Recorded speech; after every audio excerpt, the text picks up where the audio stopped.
my God. Oh yeah, very smart, Niels. Very smart. I like that.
All right, everyone, 1 minute warning. There's plenty of pizza and beer after we have a good time for the next hour or so. If you are thinking about pitching and you're not decided, you should probably just do it. So think of an idea.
Hello?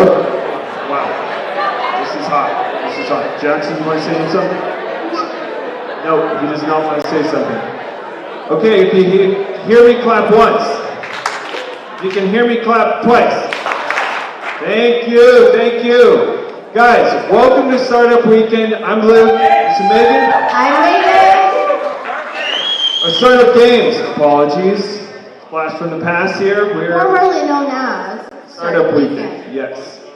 How many of you ever have been to an event like this? Can you give me a quick raise of hands? Okay. How many of you guys are excited? Like 25%? 20, maybe 30, maybe. Let me try it again. Okay, how many of you are excited? I think that was pretty good. That was pretty great. So, first things first, what do we have first? Do we have a game? Oh, we have a game. We're going to start off with a version of rock, paper, scissors. Who likes rock, paper, scissors? Who feels like they're exceptionally good at rock, paper, scissors? Okay. Yeah. Have any of you ever played rock, paper, scissors with like 120 people? Yes? Yes? Some of Okay, you have been There's to a lot of people. before. A lot of people like scratching their head. How do we play this game? How do we play 120 people? All right, so here's how it's going to work. We're going to play rock, paper, scissors. You're going to fight one person in this room to play rock, paper, scissors against, but it's not going to stop there. From there, whoever wins is going to move on. They're going to find someone else who has won that game. But if you are a loser, you are now the cheerleader for the person you've won against, or you've lost against. All right? Hold on. No? There's a bunch of people talking. If you can hear me, clap once. If you can hear me, clap twice. Okay, thank you. Should we start interviewing people to see if they get the rules? All right, guys, this is serious. This is rock, paper, scissors. All right, so you're going to find one person, not yet, when we say go, you're going to find one person, you're going to play rock, paper, scissors against them. The winner moves on to find another winner. The loser is now the cheerleader of the person that they lost against. This is really important. That is really important. Cheerleading is very, very important. We want to hear a lot of cheering. That really increases the odds. And you have now joined their team. If you lose against someone that won, you are now on their team, so their winning is your winning. All right? So the more you cheer, the more likely they are to win against their next opponent. So ultimately what happens, everybody plays rock, paper, scissors in the room. You win, you lose, you move on to the next person, you win, you lose. Within, I don't know how many, 3 minutes, we have 2 teams. And then it's going to get epic and we're going to have an ultimate cheering battle. I think we're ready though. Yeah, I think we're ready. So guys, find one person. Come on, stand up. Stand up. This is for everybody in the room. Shake it out. And we're going to do a ready, set, go. All right. Everyone stand up. Has everyone found a part? Ready? Set. Go!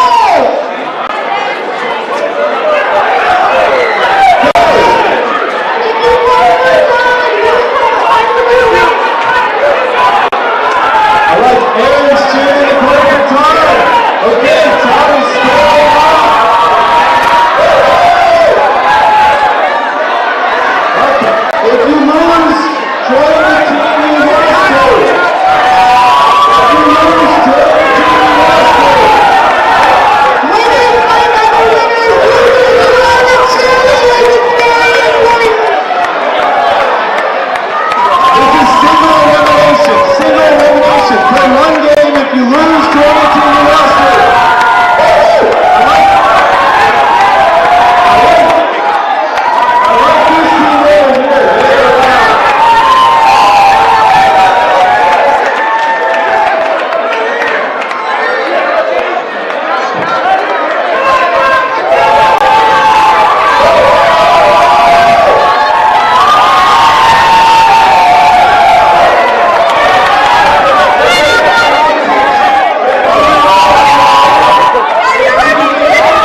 3 and 4.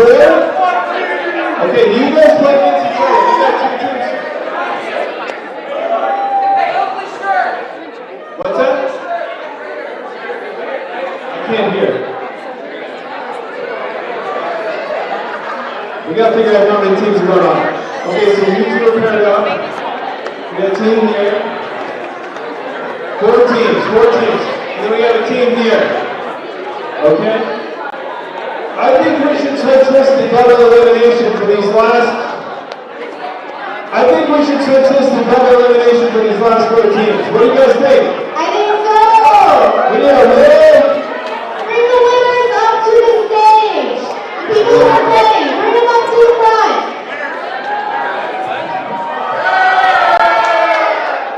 Oh, looks like we had an elimination. Okay, we had an elimination back here. So we have 3 teams. We have 3 teams left. 3 teams left. Are there any other people in the room who have not been eliminated yet? That's it? All right. There's 3 teams left. Come on up to the stage. They got the spiritual flag. Like the big All right, the rest of you who are sitting down, remember. They need to stand up, actually, because we need to get a cheer for the team. Okay, we're going to do 2 out of 3 here, because he just won in double elimination, single elimination. 2 out of 3 here, but I want to hear some cheering. So, I want to hear a cheer for this man's team. What about this woman's team? I don't know, who do you think's going to win based on the cheers? Okay, let's do it. Double elimination here. Cheer for your team when they win.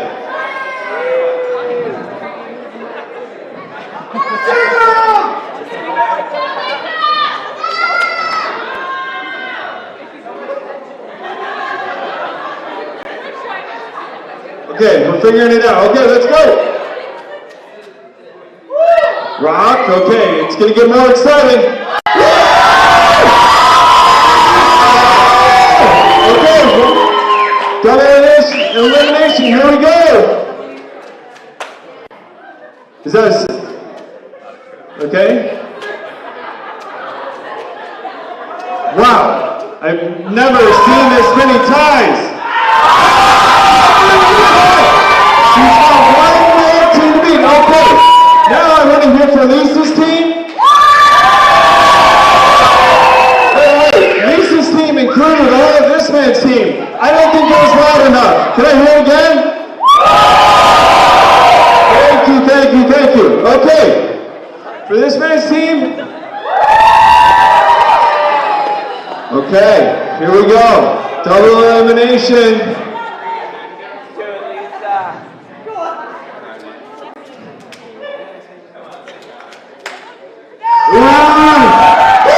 Champion team, come on! He's got 1 more game to win.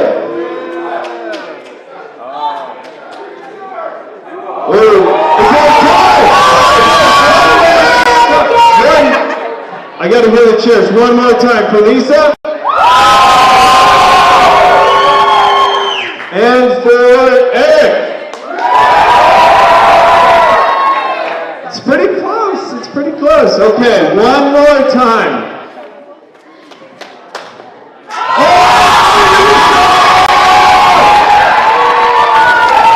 Amazing job, Lisa. Great job. Thank you guys for every single one of your participants, just like we can't be for the rest of the weekend. That was super fun. Okay, let's get going. So my name is Luke Miner. As the slide says, I'm an entrepreneur. We are going to be doing a lot of that this weekend. So when we introduce somebody, we want to do a standing ovation cheer. Okay? Thank you. That was convenient. So I'm Luke Miner, entrepreneur, investor, real estate developer. Well, you skipped on to the head, but I've really done one interesting thing, and that's solve the Rubik's Cube in 42 seconds. So, that was pretty great. There are some people I know who are faster than me. They've gotten better these days, especially on the YouTube. And then here's Megan. I am Megan.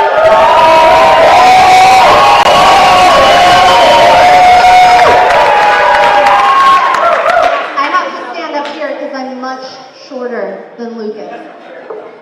I'm Megan Spalding. I'm the Director of Startup Success here at Startup Reading in the Shasta EDC.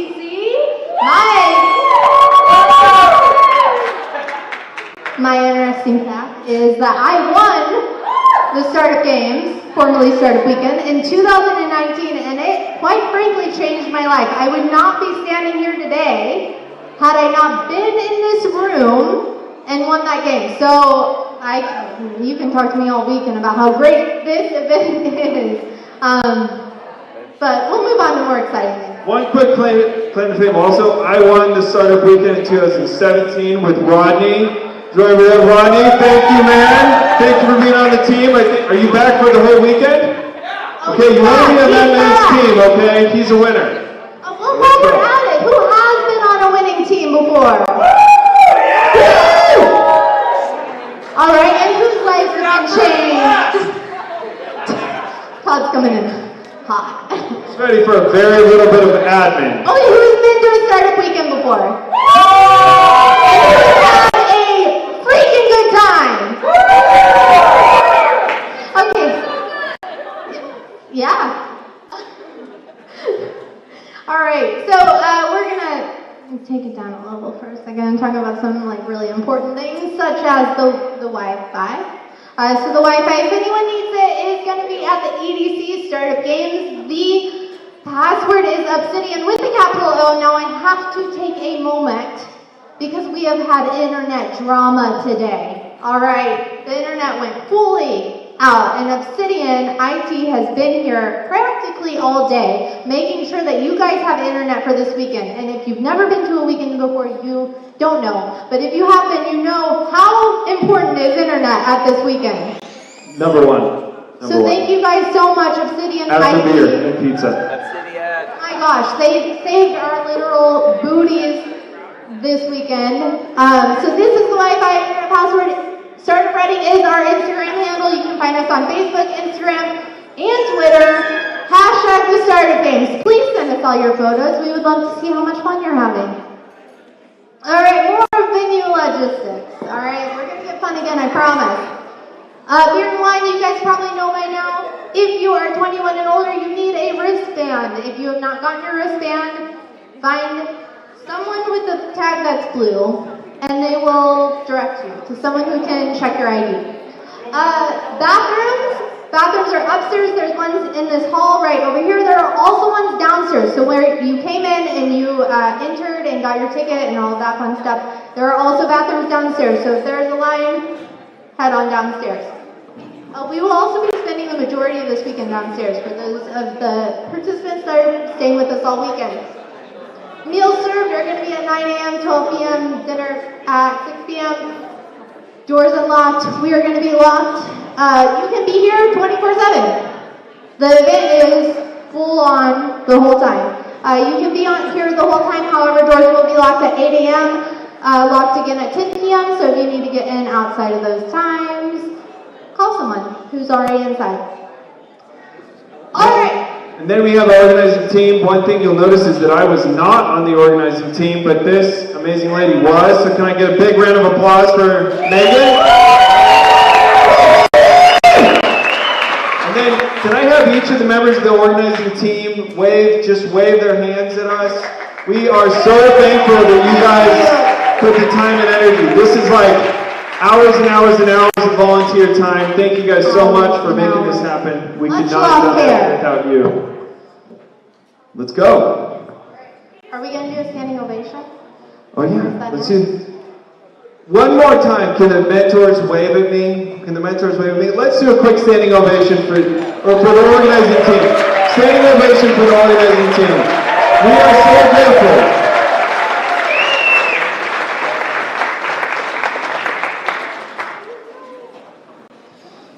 So next we have our mentors. These people you will see all weekend long. Mentors, can you wave? A lot of the same people volunteers. I can't see all the.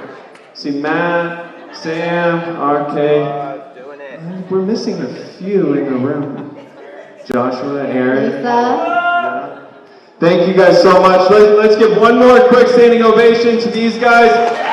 We're going to be doing a lot of work again. Thank you for spending the weekend helping us advance these teams, guys. All right, so thank you, mentors. Thank you, organizing committee. We would not be having the fun weekend that we are about to have if it were not for them. But also, we very much owe this weekend and the great free beer to our sponsors.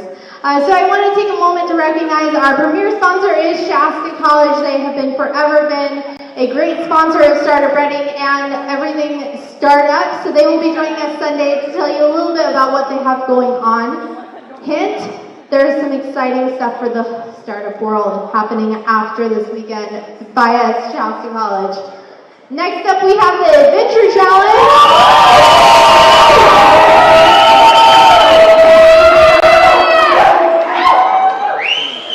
I don't think people are very much a fan. Sounds like they're excited. Sounds like They they're don't sound excited at all. excited. I'm sorry, can we hear it for the Adventure Challenge?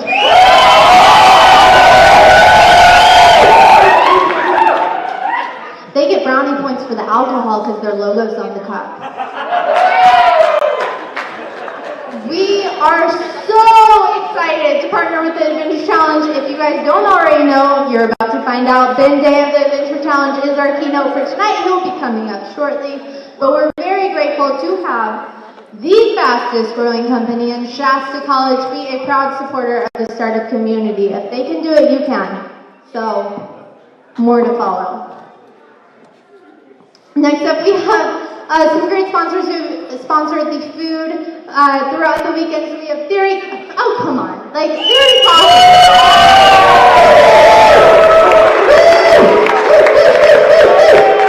If you had no other reason to buy a ticket, it would be for the Theory Coffee. We have Theory Coffee on tap all weekend. Thank you to Sam and his team. We are partnered with the SBDC, so the SBDC has very much make tonight happen. They are a co-host of tonight. They brought in a lot of people and are part of our organizing committee as well. And a special thank you as well, again, for the internet to Charter and Obsidian, who worked their butts off to get us Wi-Fi today. And Sawyer Pictures for the video work. We have our partner organizations Blossom Lab, Pira, SBDC, Reading Chamber, Goodley, and Matt Christensen, who helped put this event on. We could not do it without our sponsors. We are forever grateful.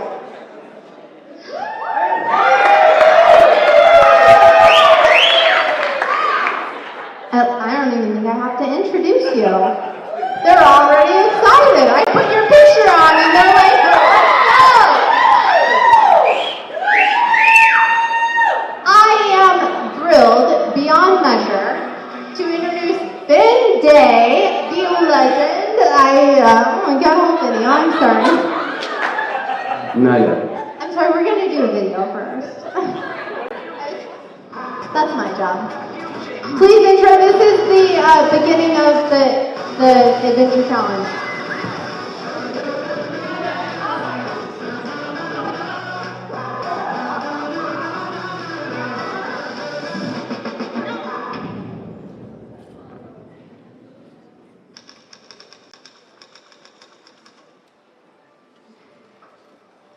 Alright guys, this is the starter of Prototype 1 for the adventure book. Got the journal here.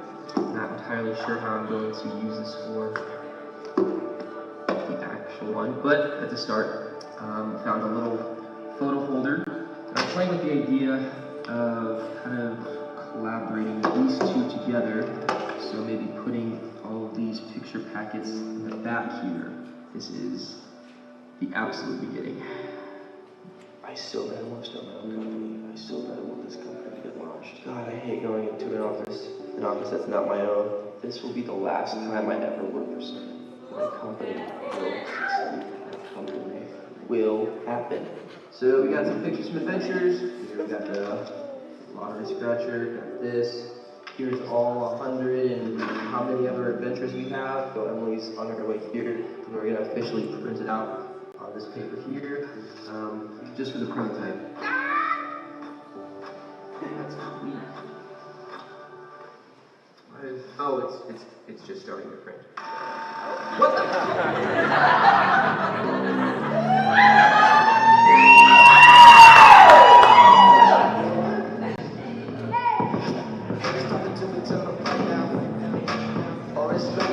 Finished product, 250 boxes, 250 cameras.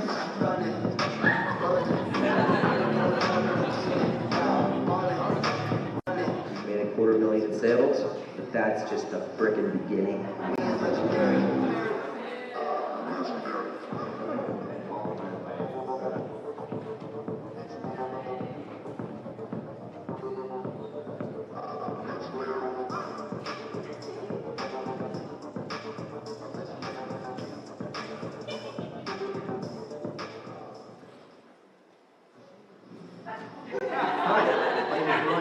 And even though you don't know me, I bet we have one thing in common.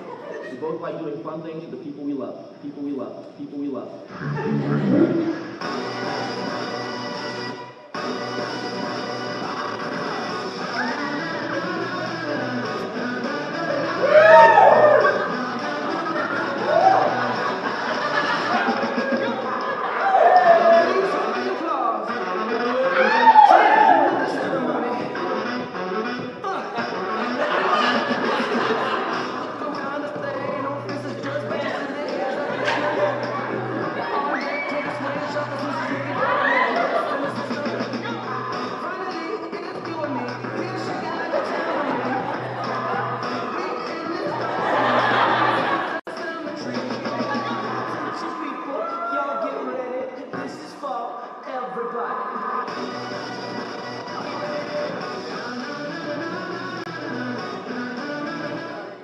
Now be steady and trust me.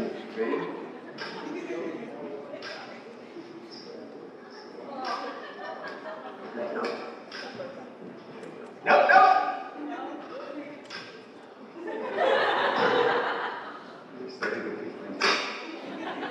What's up, guys?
We made them play that video, so that's cool.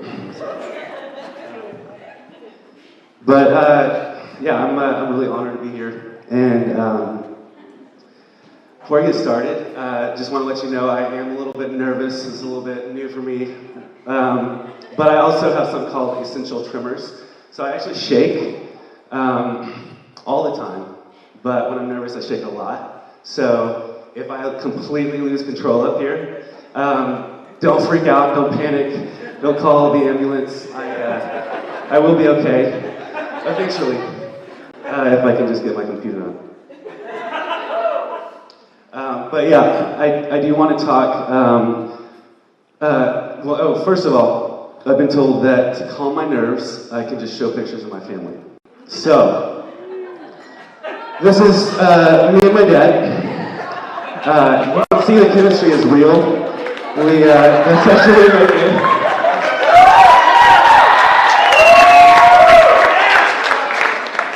This is my mom when she first found out that I wasn't a virgin.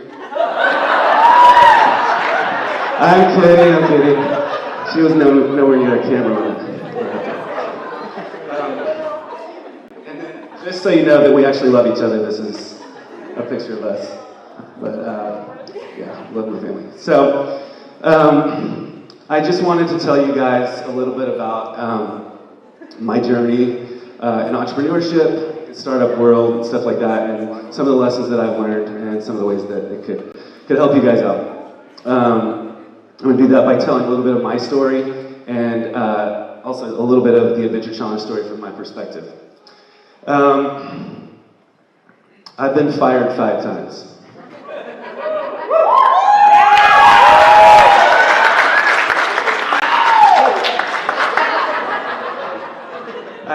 Turns out I'm really, really good at sales, but I'm not so good at being on time. Not my strength. So true. Everybody at Adventure Challenge is like, yes, that is so true. They feel understood. But yeah, every time that I was fired, I learned a lesson from that job. And the last job that I was fired from, I learned the biggest lesson, which is scaling. It was a sales job where I was one of the top earners, but when I looked at the papers, I realized that my closing percentage was similar to some of the other people on the team. But when I looked at their numbers of calls, they were taking half the calls, so they made half the money. So I thought, like, I'm twice as good as them. I'm going around thinking I was great, but really just took twice as many calls. So once I learned that, I made sure that I got really efficient with my sales pitch and just got through really fast, because that's a huge key to making money. And I took that with me. That business was a debt relief business, and I took what I knew about that debt relief business and I started my own, because I realized if I found an attorney to do the back end work, I could actually just do the sales and the marketing and do the exact same thing and make a lot more money. So, and that's what we're all about here, is like doing our own thing and actually being our own boss. So, in that, the scaling lesson paid off, because I was doing direct mail sales, and I actually, instead of, if I got one call from 100 mailers, that means that I could get, I don't know how many from 100,000 mailers. So instead of just sticking with that, I sent tons of mail to tons of people, and it ended up working out really well. I made 500,000 in sales. After a couple of years, I was making 500,000 a year, and we couldn't really get past that because of regulations. But I was living very comfortably. I was very happy. Well, not happy. I was comfortable. So I wasn't living in my passion. I had money. So in 2017, I decided I want to go and pursue my passion of acting, which you might say, why would he do that when he shakes all the time? And you'd be right. Didn't work out so well. But I did meet Brian Ellis there. Give it up for Brian. He's not here. We love him. He's probably watching on live stream. He loves to be at home. But he didn't like me at first. He thought I was a douche that lifted too much weights. But I know that he was just hiding his passion and how much he loved me for real. But we did end up being good friends, and it was, I think, in March of that year that we were at a coffee shop, and he said, "Hey, I have this book that I'm trying to make." And I was like, "Oh, like you're an author, or I don't know." But I was like, "Cool, tell me about it." So he said it's a book that has these different unique scratch-off elements in there. It's like you don't know what you're going to do until you scratch it off, but it's some unique activity That's the worst elevator pitch I've ever given for that. I'm sorry. I'm supposed to run this company. That's pretty bad. No, but it's unique adventures that are held under scratch-off material. You scratch it off, and then you do it. I love the idea. I thought I want one for myself. I love just doing things that are out of the box, and I thought it sounded great. I didn't know if it would sell at the time, but I was really his biggest fan as he was going through the journey. And after that, I got to watch him go through some of the things he saw on the screen, where he was locking himself in his room, and he was pretty miserable. He was going through the humble beginnings of, putting things together with construction paper and glue and erector sets and Legos and whatever. Not actually those things. But it was, he was really pushing through. He was really pushing through, and I was pretty inspired by the resolve that he had. He launched a Kickstarter that did not work out, and which is the reason he came and asked me for a job. He said, I want to work for you for 1 year. Not the best way to start off if you're asking for a job. But I said yes, obviously.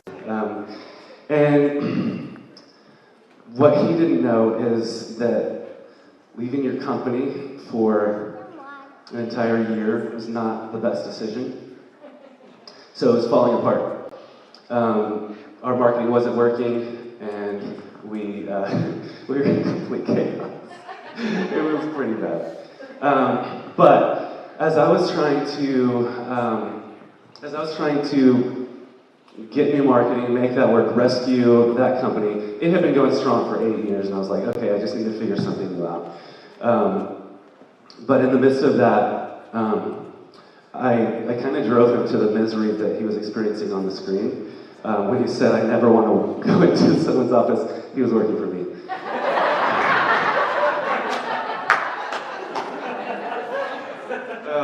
But yeah, so he was having a hard time, like everyone else. Is Dallas here? Who's Dallas? No, Matt. Oh, okay. Shout out to the OGs. They actually came with us to the Adventure Challenge too. But anyway, so yeah, it was not fun during that time, and he started working on the Adventure Challenge again, and so I do like to take credit for the fact that he did that. He started working on it because I made his environment very, very difficult. So what happened after that? I started really getting excited as he was making. He actually had something called the Couples Edition as well. And I was like, okay, this could sell because the need is there so strong for couples that everyone wanted this. So we started to. So then we partnered up. And I was actually, I was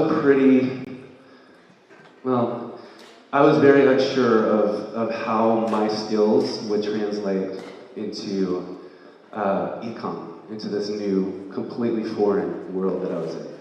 And part of the reason was because I knew I could sell. I knew I could get on the phone and make a sale. Somebody calls, I knew I could train salesmen in that one area, but I didn't know how to translate it.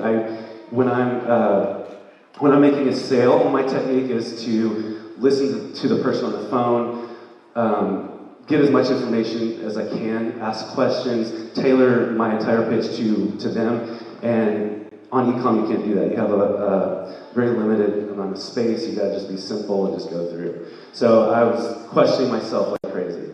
And I'm sure that's something that a lot of you guys, if you're getting into this and you're pursuing anything in business, you are literally plowing new ground.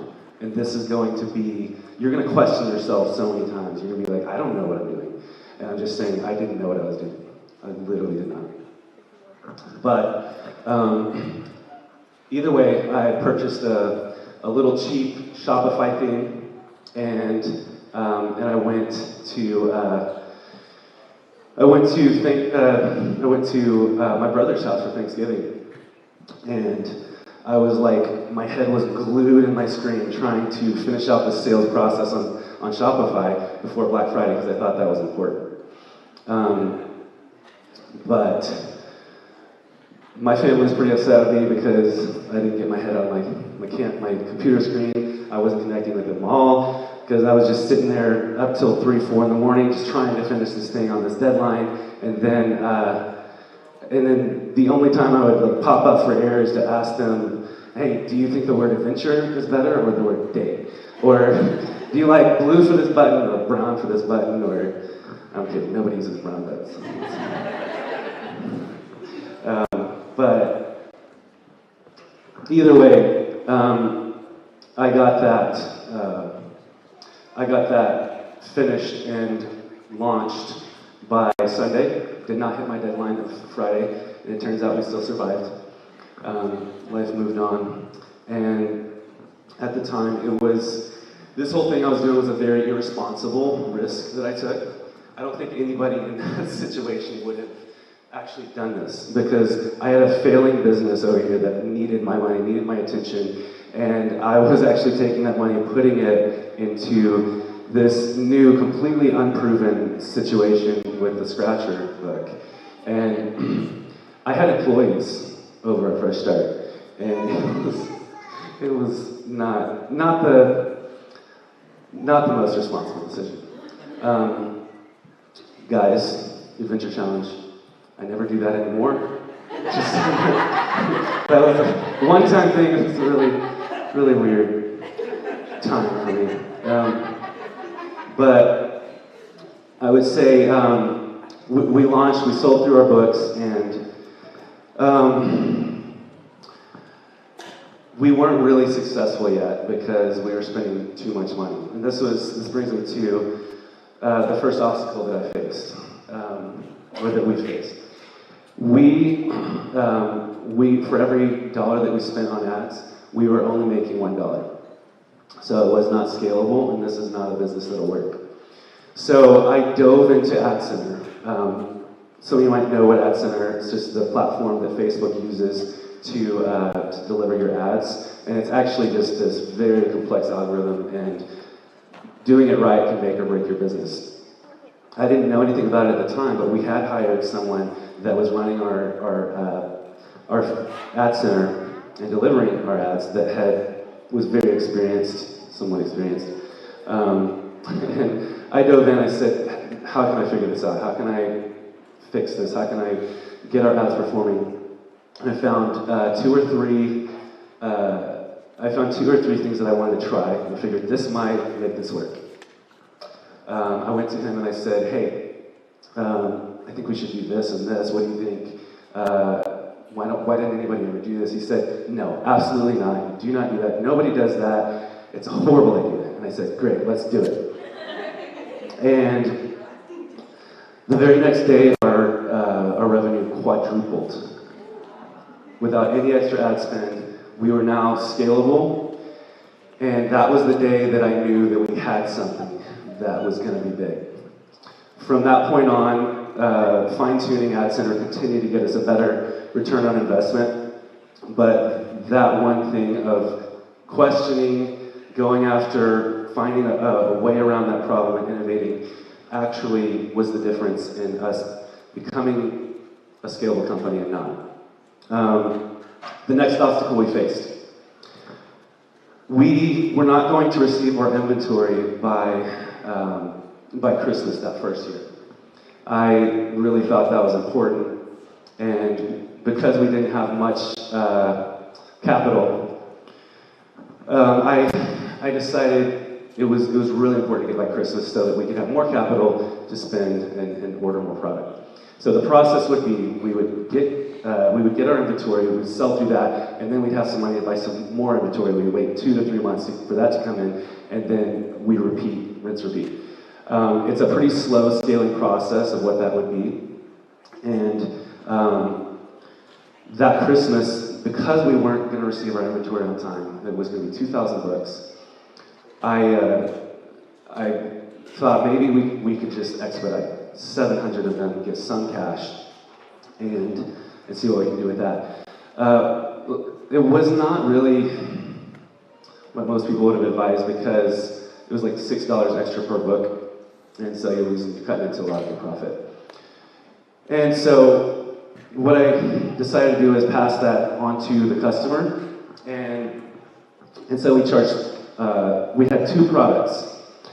One was Christmas delivery, and that was $39. And then the other was Valentine's pre-order, and that was $33. So when we posted that, all the Christmas deliveries sold through, and then people started buying the Valentine's pre-order. What that taught me was two things. It was that we could charge $39 for the book, which was pretty big, because up until that point we were charging $29. It also taught me that we could sell on a pre-order basis. That ended up being the most instrumental thing in our success, at least our scaling, ability to scale. As Valentine's came and went, we sold through the rest of our Valentine's inventory. We waited, and we thought we can only do that pre-order during holidays. People will pre-order for a holiday, but we don't think they do it otherwise. But either way, February 15th came, and we decided, let's just try it. So we just put the product up there, and we said, please allow 6 to 8 weeks for this product to be shipped. It did not affect sales at all, and we sold and we scaled, and that one thing was the biggest key on us scaling 10 to 20 times faster than we would have any other way. By the end of that year, we had made $6.3 million. We made $2.6 million in November and December alone. And now Christmas is my favorite holiday.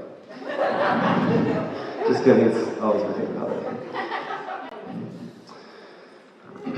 Along the way, we've hired person after person has made their own unique contribution and allowed the Adventure Challenge to become what it is today. After year one, we had 17 employees. In year two, we had 67 employees, and we made $46 million in revenue. Oh, 42. This year, we have currently 85 employees, and we're on pace to hit 85 million in our third year of business.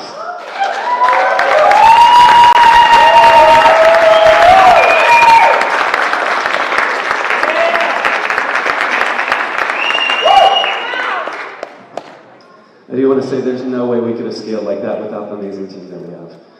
We have built person after person that we're so proud of, and they've contributed in so many ways. But we have a team that has caught our vision and made it their own.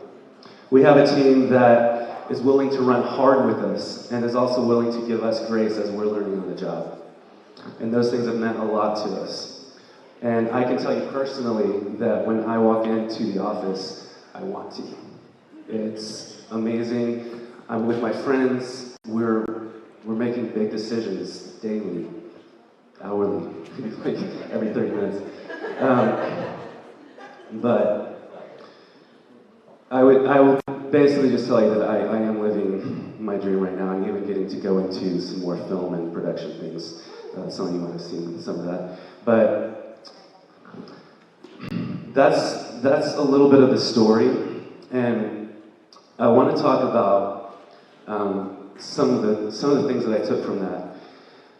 I will say I've always had a problem with the concept that everyone wishes they had something, but they don't really go after it.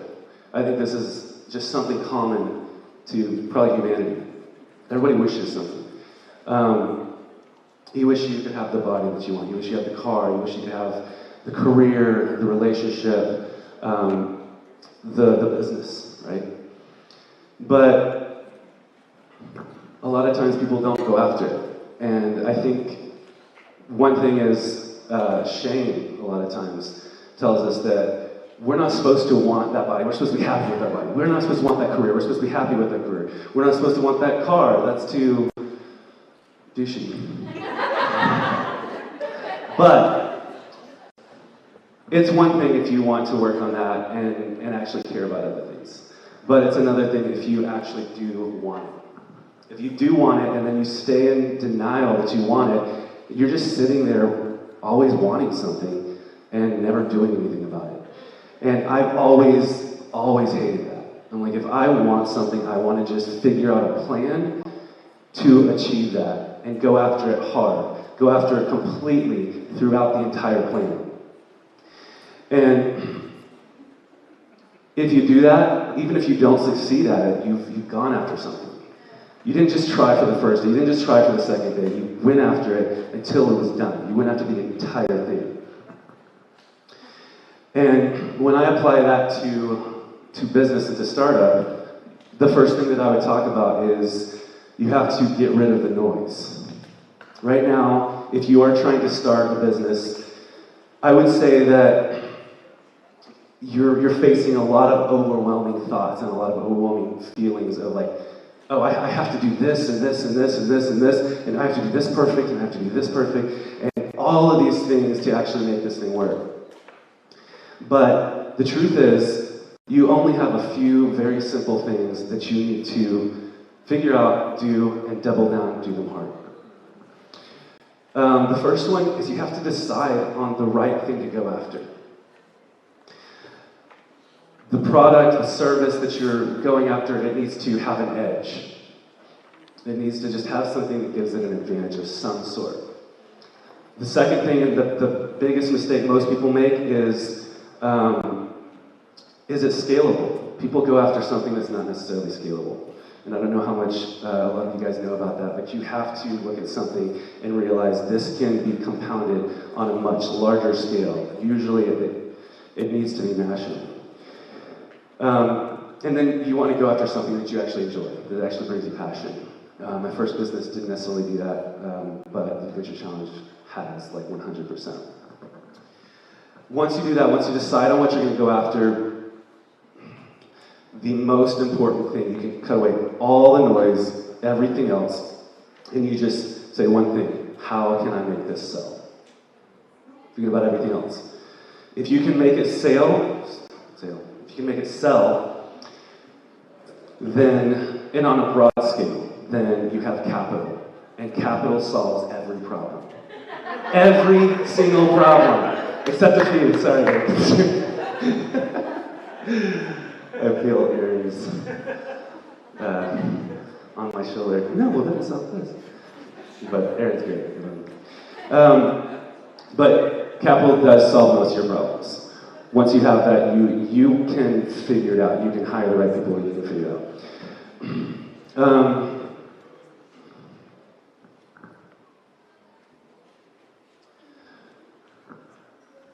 So, the first thing on making it sell is just marketing. For marketing, you still need to cut away that noise. You can find that one important way to market it when you're starting out. Obviously, when you get further along, you'll find a lot of other means. But find that one thing that you can figure it out and go hard, double down, do it. So in my first company, Fresh Start, it was actually direct mail marketing, which is kind of strange, but it worked for that industry. And I went after that, I doubled down, and that worked. For the Adventure Challenge, it has been Instagram, Facebook ads, and we doubled down and we scaled on that. And for, let's say that you're going after Airbnb arbitrage. Let's say you have developed a strategy of, my strategy will be to call landlords and see if I can get them to sublet. And then I'll make my Airbnb kingdom. If you call 20 landlords and you're like, this doesn't seem like it works, then you're not stepping back and seeing the big picture, you're not committing and following through with your original strategy. You need to call at least 500 people before you even make one thought in your mind about whether that's going to be a successful strategy, because you have not gone through it yet.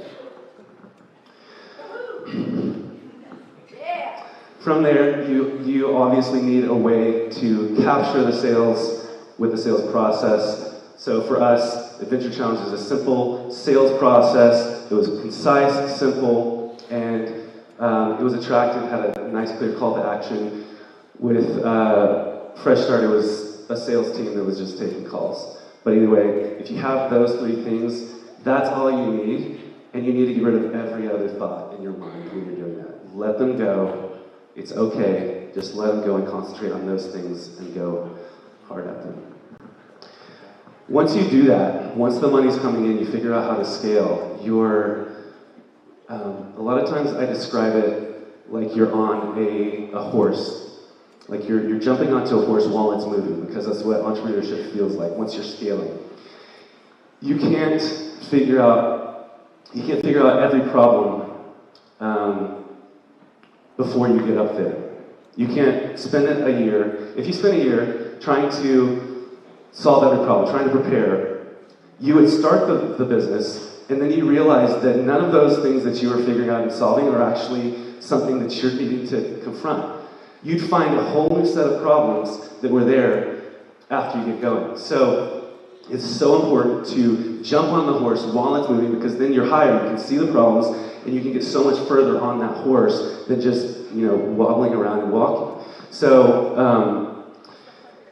I would say while you're in that second phase, you have the scaling, you have the capacity for all that, you need to approach obstacles as if every obstacle is an invitation for innovation. Every obstacle is an invitation for innovation.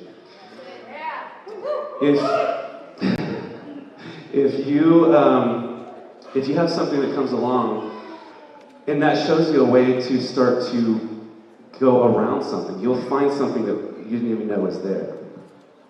A good example of that is Brian. His Kickstarter failed. He didn't just quit, he didn't keep trying that exact thing, but he strategized a way around it and just found a partner where we could go after it together. When the ads weren't working, we found a way around that by diving in and just figuring it out. You don't know what's in there until you look. You don't know what's in there until you stick with it and find a way. With the pre-orders, we would not have known that we could have scaled our company 10 to 20 times faster if that problem hadn't come along. If we didn't have inventory that was coming late, if we didn't decide to expedite those orders and try to come up with a workaround, we would never have found that pre-orders were the key to our scaling success. So, the main thing that I would leave you with is those two things. As you move forward, eliminate the noise and go hard at what you're trying to achieve. And the second one is don't be afraid of obstacles. A lot of times, obstacles are actually the key to your success.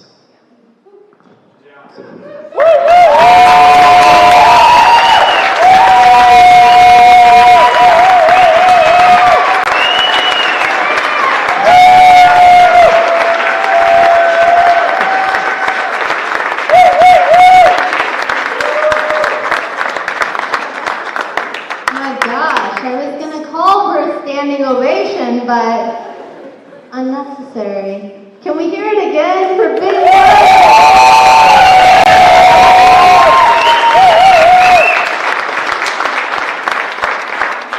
But I don't know about you, but one of my biggest takeaways was together. Let's do it together, right? That's what the games are all about. Let's figure out how to do it together. When one of us wins, we all win. If the Adventure Challenge has proven anything. But thank you, Bende. Thank you to the Adventure Challenge. Oh, my clicker's not working. All right, so this weekend, why are you here? What are we going to do? Let's find out. What are we going to do this weekend? Well, here's the deal. Over the course of the weekend, those that are ticketed and staying with us for the weekend, we are going to be validating an idea. We're going to be learning potentially new skills. We're going to meet a potential co-founder, build a potential team, and we're mostly going to have fun. So if there is anyone here who wants to stay for the weekend, who was so inspired by Ben's talk that they're like, I'm here here for it, I want to stay all weekend, there's still space for you. So come and find us. You are welcome to stay. Look for one of the team members with the blue cards. They'll direct you to the people who are in charge. But the weekend, so tonight we're about to have our pitches. If you are thinking about leaving, don't, because this is the most fun part of the night. We are about to have pitches from people from all over the county who have ideas much like Ben and Brian, who have much ideas that are very baby. We're going to have 60-second pitches starting soon. We will then audience vote. Audience vote, does everyone have dots? We'll go over that later. We'll bring some dots around.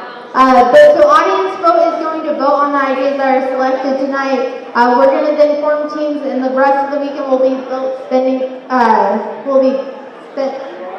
building our ideas. Did this die? Yeah.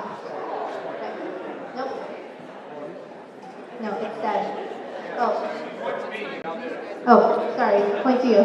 All right, so tomorrow we're going to work on our market research. We're going to figure out, we're going to do our customer validation, make sure these ideas are actually worth building. And then we're going to iterate and keep building. On Sunday, we will have our final pitches. For those of you that are not attending for the full weekend, Sunday is also open to the open public. So we will have Sunday at 5 p.m. We will be back in this room, and we will have our final pitches for the weekend. All right. Some of the things, we have a lot of talking, so I'm going to take a pause. If you can hear me, clap once. If you can hear me, clap twice. Gosh, that is so freaking effective. I love it. All right, FAQs. For those of you who don't know, we're about to do our pitches. It's about to get real hype in here. Can I pitch something I've already started on?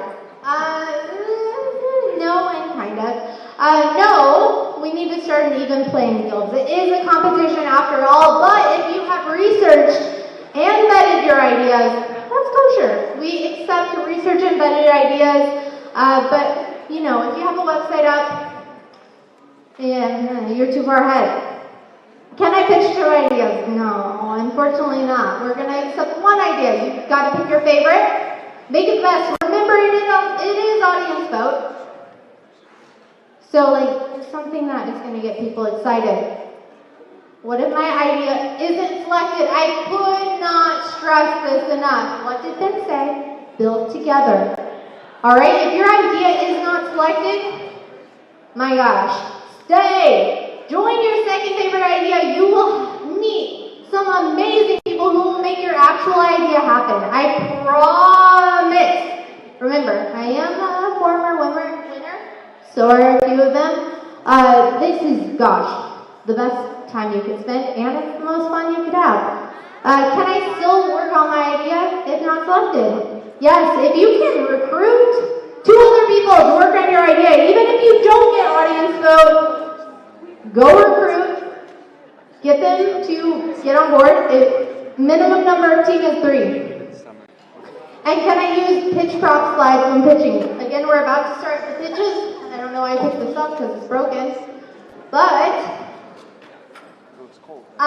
yes, but the slides, obviously, because we don't have time for that. But if you have props, it's good to go. So one thing I want you to know is this is a safe place. So we are all on various stages of the entrepreneurial path. Those who are here with us tonight, some are entrepreneurs, some aren't. Some are just cheerleaders. Some are just getting started. Some have already had successful businesses. And so let's be respectful and kind. I mean, it's Reading, so we already are.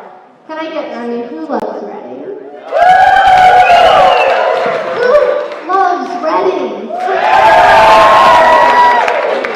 I'm a top 10 fan. I'm very proud. I love this city. This is a great place to live, a great place to innovate. But be mindful. Everyone is on a different walk a path. Be kind. You already will. I don't even have to talk to you about that. Next slide. All right, judging criteria. We will briefly talk about it. There will be things all weekend that you will see these are going to be things that will let you win, and you want to win because you get to be crowned a victor. This is very Hunger Games-esque. It's very exciting. Validation. Have you talked to your customers? Have you talked to them? Do they actually want what you think they want? Because they might not. And you'll learn. I did. When I was on Startup Games, I pitched a period and mood tracking app designed for businesswomen. I was like, 1 week out of the month, I don't like taking sales calls. I wish I had a calendar that told me when not to take them. And that's what I pitched. By the end of it, I realized it was a real problem with relationships. So you might learn and validate based on your customer base that, anyways, going on. Again, you'll hear a lot about this execution and design. Over the weekend, man, that could mean whatever you want. Your pitch better look sharp if you want to win. But also, can you do a demo? Can you have an MVP or prototype? If you have a food-based idea, please get an MVP. Please cook for us. We will pay for it, and it will help towards winning. Business model. Do you have a successful business? Do you have a successful value proposition? Is your idea unique? All of these things. Can you actually make money? That's what we're trying to figure out here. All right, so these are the things that we are looking for over the weekend as you guys are competing against each other. So let's talk briefly about a pitch, and then we're going to do some practice, okay? Before we get into the real pitches, we're going to have another game. Who likes games? Yeah! How much do you like games? I need to hear it again. Stand up. It feels like we've been sitting for a long time. Who wants to play a game? I promise it won't be Hunger Games versus the games related. It's going to be a fun game, okay? You guys can sit back down. Alright, so here's what it's going to look like. For those of you who are pitching 60 seconds, we're going to do some practice pitches. There's going to be a game, but we're going to say, hey, my name's Megan. The problem I like to solve is that women have hormones and sometimes we aren't very good at selling. And so my solution is that I'm going to make an app that tells them when not to book sales calls.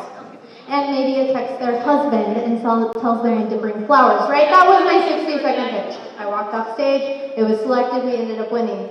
And sync out, coming eventually maybe one day.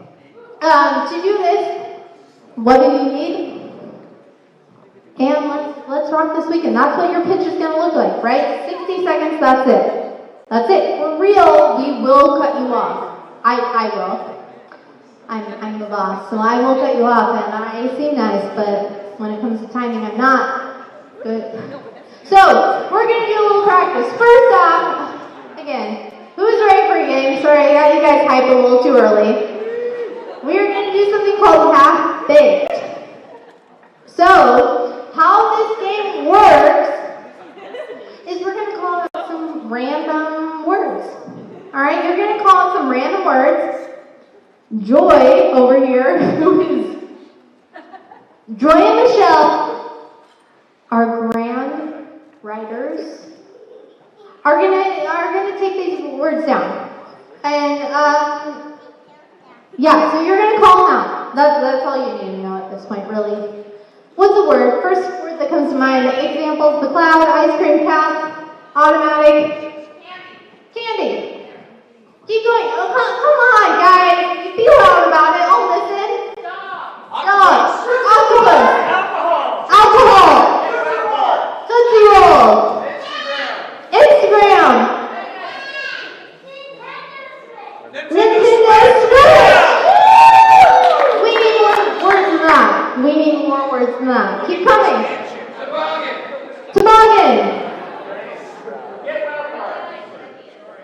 I'm being really bad at listening. Where's the other microphone? Children! Fanny pack! Adult! More! Guys! Stand up! This is a freaking party! Why are you all standing? Stand up! Yell some words! Get the line up! Multi!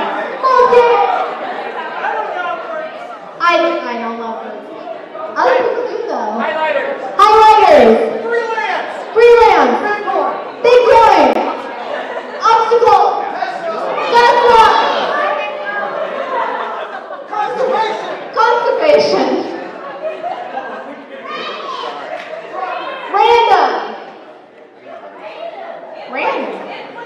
Inflation. Wow, she's going deep. We have some Bitcoin enthusiasts here, alright? Okay, what are some? Think of nouns. Let's nouns.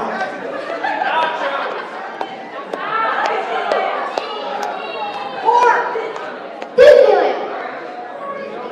Pork. Wine. Joe Biden. Portland.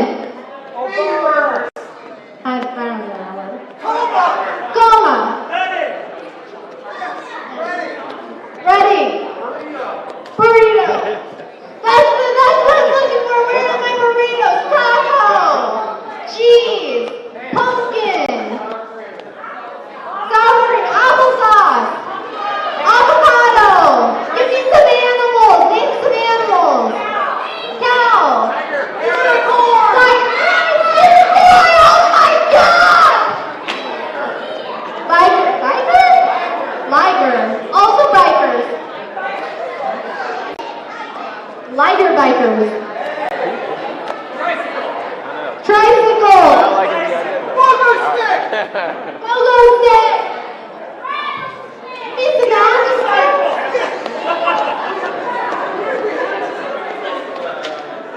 All right. Okay. I think we're good. I think we're good. Here's what's gonna happen next. We're gonna break up into teams. We're gonna have a mini startup games right here, right now. Before we even start the real pictures, we're gonna do some practice. Here's what's gonna happen. We have all these random words. I'm gonna break you up into teams of approximately 10. What's gonna happen when we break you up into teams, you're gonna choose one person to go and choose 2 words over here. Yeah?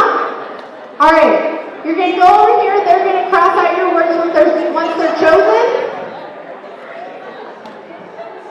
And those 2 words are going to be what you have to base a pitch around. All right?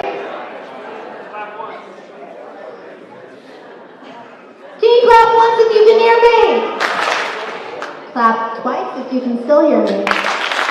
Guys, this feels silly, but it's very important. You need to practice if you want to win, okay?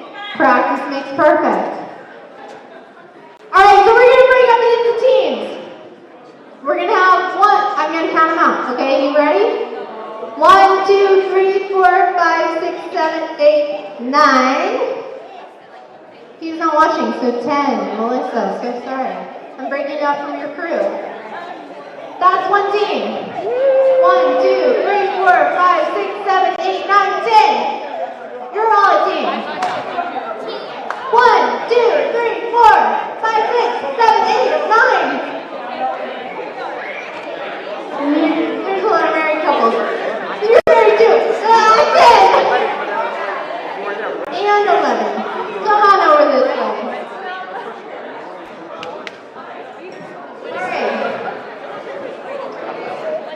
Alright. You guys, team. These 3 rows. Got it? Yeah, we're going to make it easier. These 3 rows. These 3.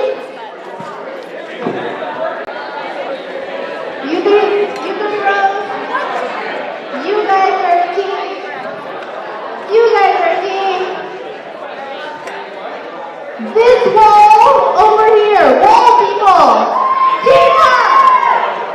These wall people. Team up.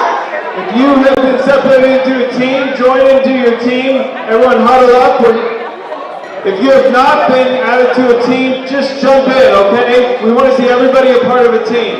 There's some people in the back. If you could jump up and jump in with the team. Mentors, jump in with the team. We need you.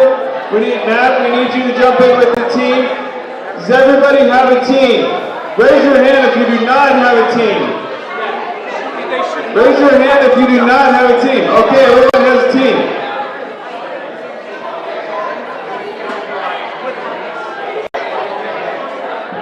Is anyone still lonely? Do you need a team? Okay.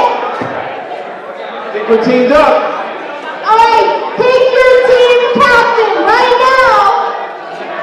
One person who is in charge of choosing the word.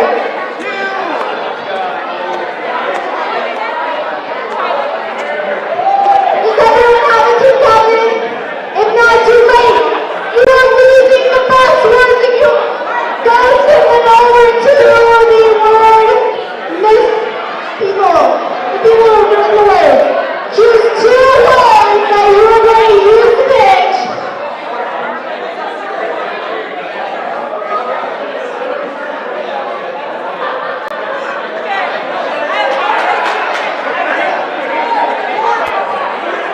Alright.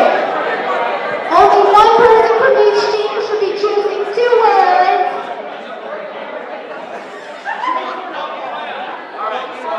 Does every team have 2 words? Raise your hand if you have 2 words. This team, you guys have 2 words. 2 words from this team. You guys got it? 2 words? You guys got your 2 words? 2 words?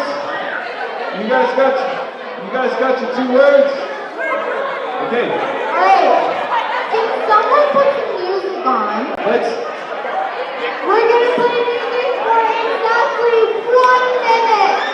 And you have to decide between your 2 words when you're pitching. Your 2 words are your... I'm sorry. We're talking a lot.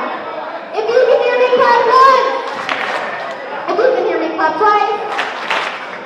Are we good? Are we good? Is everyone listening? Alright. Okay, here's the deal. Those 2 words that you just chose, they have to show up in your pitch. That means this. John Paul Rattel, if you can hear me, clap once. If you can hear me, clap twice. This is serious. Alright, you guys have 3 minutes. You have 2 words. Your pitch has to center around those 2 words. We're giving you 3 minutes, and you have to designate 1 person who's going to come pitch for 60 seconds on that word. Alright, this is practice. We're just practicing. Ready?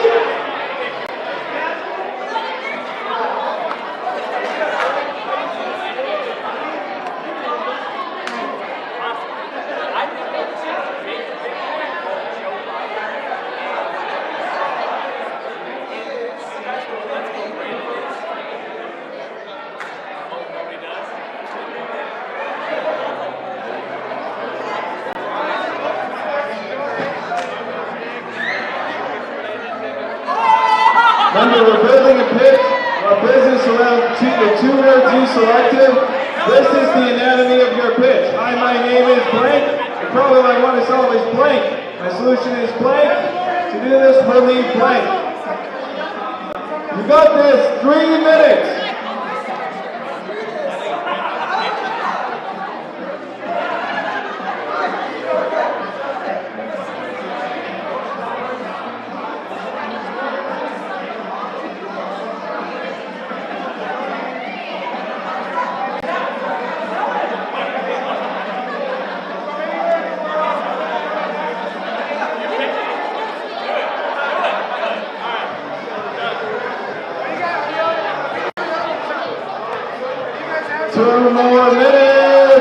Two more minutes.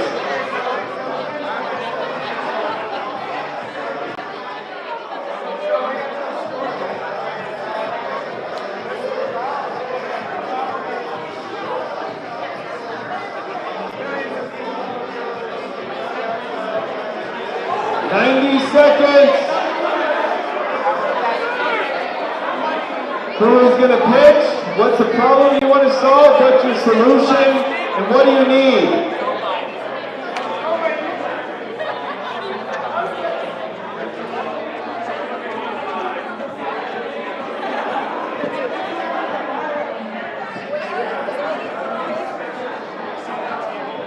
Remember, it is all about hype. This is an audience thing. It's a practice, but we're still in a winner. There's still a winner in this round.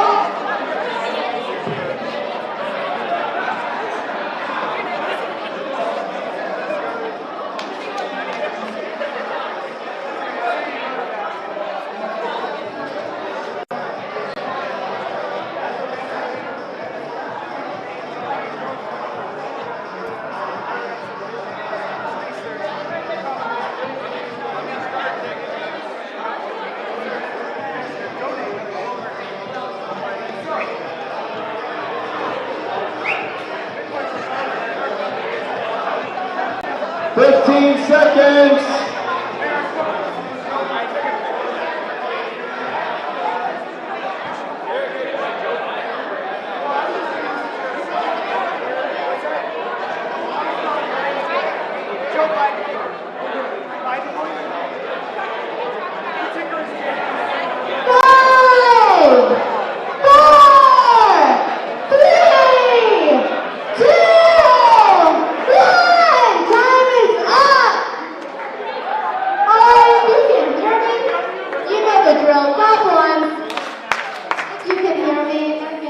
bathroom? Okay, are you guys prepared? If not, it's okay. This is startup games, and how we started is figuring it out as you go. So, we're going to have right over here, right next to Luke, we are going to make a line. You're going to choose the one person from your team who's going to pitch. Line up right here. Now, it is going to be a cheer contest. So, as your designated person, Hurry up here. is Awesome. you better be getting your vocal cords warmed up.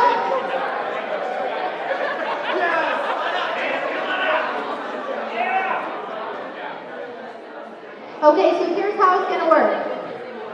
Pitchy, you're going to tell us your business idea, and then you're going to give us your 60 seconds. Again, this is just a warm-up. If you can hear me, clap once. If you can hear me, clap twice. These people have been working their butts off the last 3 minutes to give you great pitches, so you better give them your undivided attention. All right. First up, 60 seconds starts now. Amazing. Hello! My name is Abigail. The problem I would like to solve is that kids are home, inside, not getting sun, and not getting to play with other people and not getting enough exercise.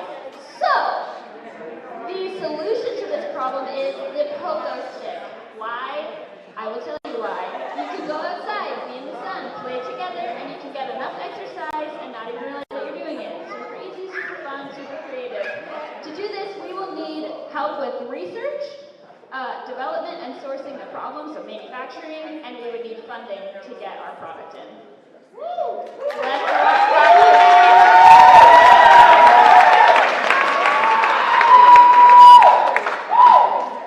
All right, if you can hear me, clap once. If you can hear me, clap twice. Let's give our pitchers undivided attention. And we're going to hear from our next pitch. All right. Hey guys, my name's Daniel. So we discovered there's a problem. There's a problem in Portland, and they don't have a full-scale family fun center. So what shall we do? We should put a Disneyland in Portland. 3 cheers for Disneyland in Portland. Hip hip hooray! All right, so we just need to convince the people down at Disney just to build a huge center up in Portland. And what we need is we need a Bigfoot ride, don't we? Bigfoot ride. All right, 3 cheers for Bigfoot ride.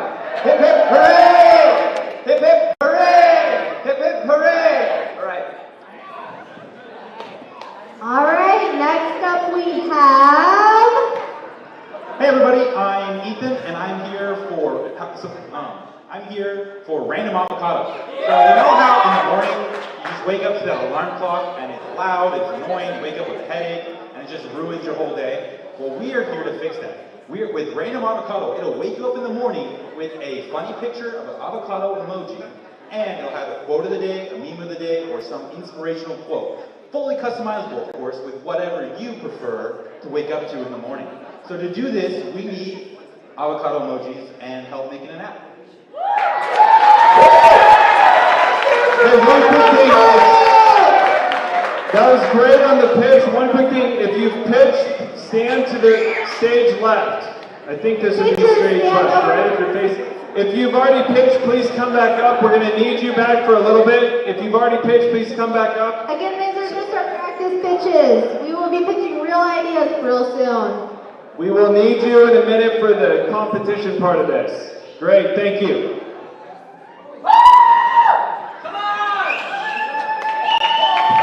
If you can hear me, clap once. Okay. Hi, I'm John Paul. The problem we're trying to solve is the hangover. My solution is unicorn shots.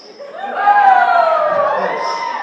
To do this, we'll need drunk people, chemists, researchers, data scientists, machine learning, and artificial intelligence. Let's rock this weekend. Let's hear it for Unicorn Shop. We already heard it, but... Alright, next up we have... What's going on, everybody? I'm Wesley. Now, who doesn't like Instagram? You guys are strange. What we're trying to do is get you on Instagram even more with the app called Karma. What we're going to do is we're going to solve the problem of not getting your products in front of people's eyes. When you use the app Karma across all of social media,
and we will turn it into where you have a body kit that'll make it look like a Tesla.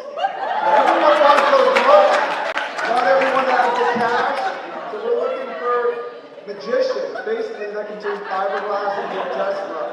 So a cloud on the budget. Thank you.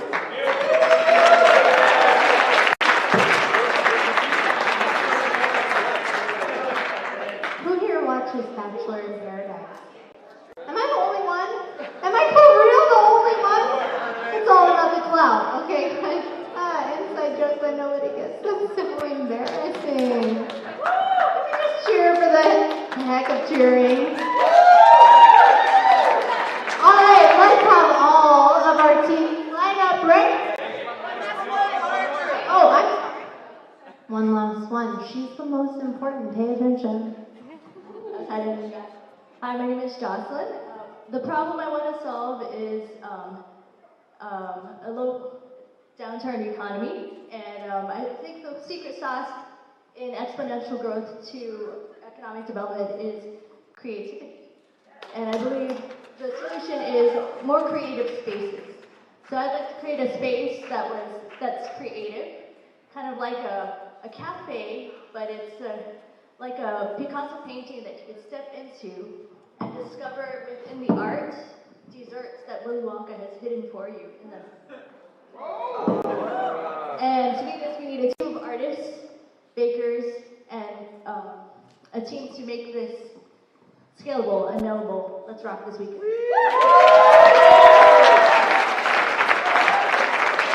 All right. So let's have our initial practice pictures line up right here. Again, we're going to have our real pictures in just a moment. This is just to do some practice. Okay, here's how this is going to work. We don't have judges this time. Our judges are sleeping or something like that. They'll be here on Sunday. So, for tonight's entry level round one pretend pitches, we're going to judge based on cheering. So you guys are all a part of a team, right? Yeah? Okay. The louder you cheer, the more likely your team is to win. And in Reading, clout goes a long way, as Jonathan already said. And he's the boss. If I know anything about bosses, it's Jonathan. All right. So, do you guys remember who's on your team? Yeah. Okay. All right. So let's hear it. You're gonna tell me your business name again. Unicorn it. I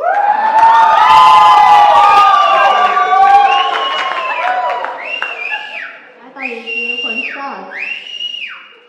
All right. Okay. We're gonna keep going because otherwise I'm gonna forget how loud people cheer. Random avocado.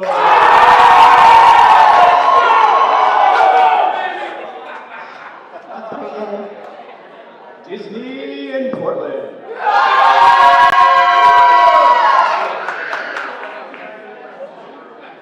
just realized Team Pogo Sticks. Let's go with the Track-O-Lantern. Anybody? Nacho Average Lunch.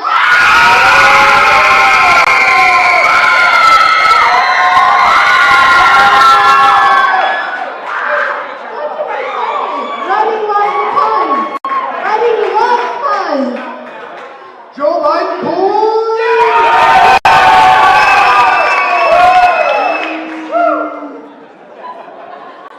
Karma. It's okay, I got a sleeping baby. Keep it down. Crypto is the future.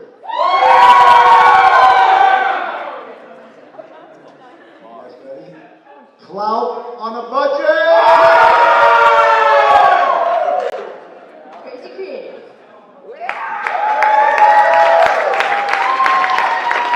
All right, we're gonna go through it one more time.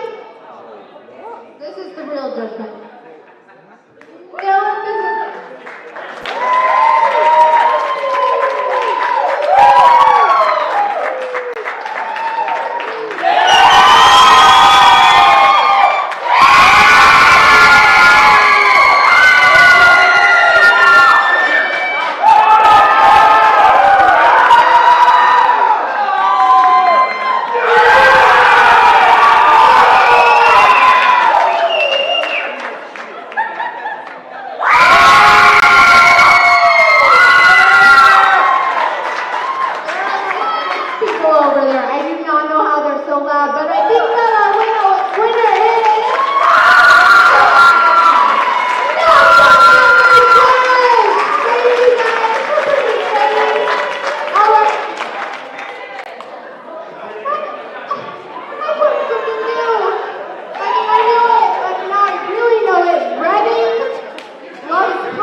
time to pitch for real. Who's ready to pitch for real?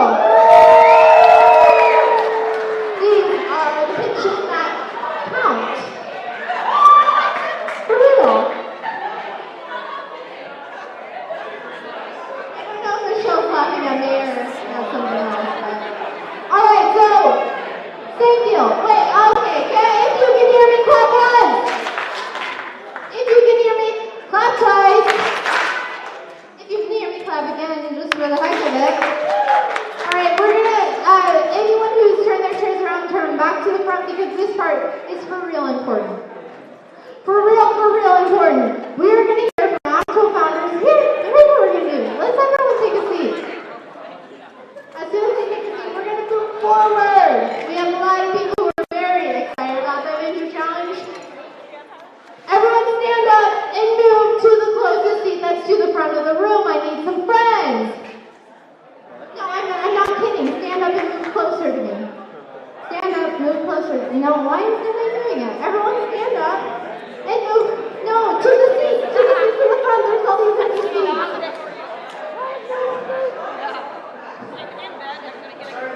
You three, move to the front row.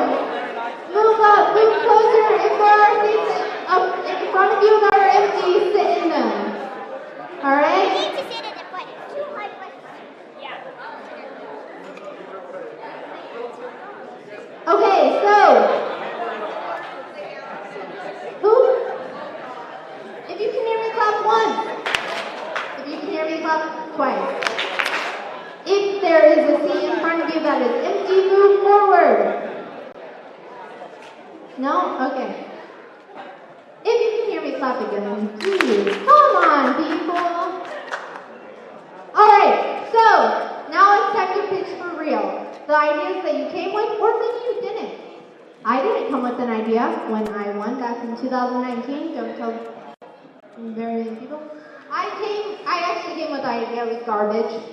And I heard other people pitching, and I ended up pitching something different. I pitched it to my friend Rebecca, who was in the room at one point, and a couple other friends. I was like, I don't know, I have this idea. I ended up pitching, we ended up winning. This is low stakes. This is for fun. Can you pick up on my vibe? It's a fun vibe, all right? This is for fun, okay? So we're gonna have actual pitches. So here's how it's gonna work. The idea you came with, or the idea you're thinking of just now, because sometimes those are the best ones. We're gonna line up, and we're gonna get ready to pitch. The pitches are gonna look awfully a lot alike the ones that we just heard, the ones that we just practiced. So if you're interested in pitching, you're gonna line up right here. And we're gonna hear from you. Alright, we're gonna need a business name. It doesn't have to be your actual business name. You can make it up as you go. But we need some sort of name, because remember that the ideas that are built over the weekend are audience votes, so we need a name just for the sake of voting. Alright?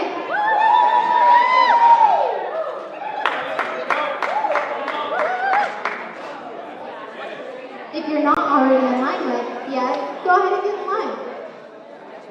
Okay, so those of you who are not in line yet, who are thinking about what you want to do, if you can hear me, clap once.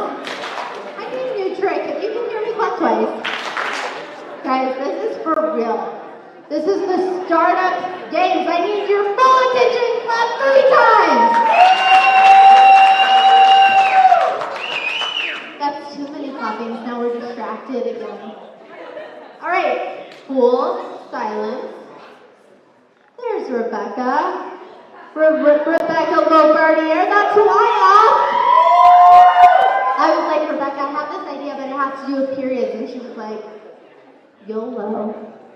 And that's what I have to say to all you people who are not lined up yet. All right? It does not have to be a real idea. You can pitch something that you're like, I see a problem, I want to fix it. Get in line, have some fun, and we're going to get on to it. So here's how it's going to work. You're already in line to pitch. You have 60 seconds, much like just before, to pitch. We will cut you off. For real, we'll cut you off. Now, if you are not already in line, if you get inspired and you're like, this is fun, go ahead and hop in line as people people are pitching. It does not matter. Next, once you pitch, right here, I'm going to give you the microphone. You're going to walk over here. You're going to tell Mrs. Joy and Miss Michelle. Let's hear it for Joy and Michelle. All right, you're going to... Guys, the whispering. This is the important part, okay? All right, clap again.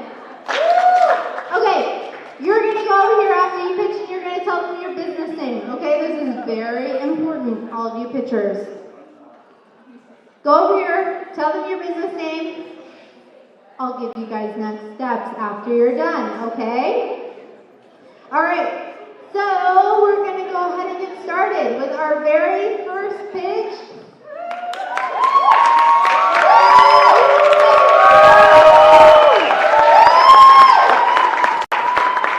Hello, everybody. I am genuinely terrified to speak in front of people. Okay, so who here loves love? Who here loves community? Okay, I'm so glad Reddy loves puns because I want to introduce a customized date picnic basket called Pick and Ask It. And what you're going to do is fill out a survey on an app or online. I haven't gotten that far yet, I'm very new. And based on your answers, you're going to have a customized picnic basket delivered to you to what your event is. Rather it be 20 people having a girls' night underneath a willow tree or one special person up on a mountain. I want to create this customized picnic basket. So to create this, I really need people who are designers, innovators, and just excited to be in love. I want people to love, and that is my idea.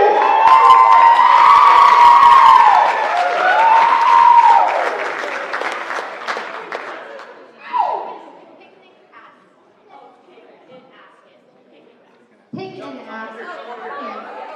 Guys, I think my mind is dirtier than this person. Yes. All right.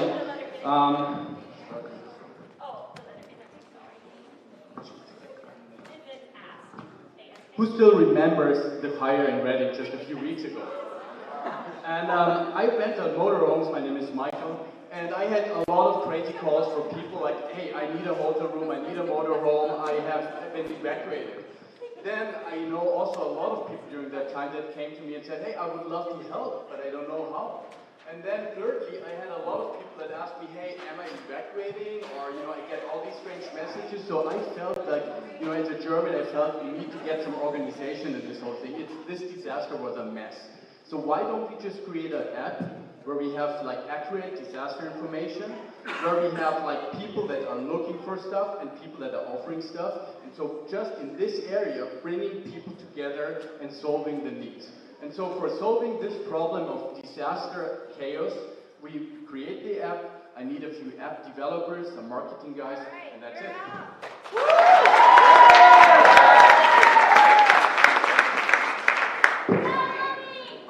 All right, next we have Gemma.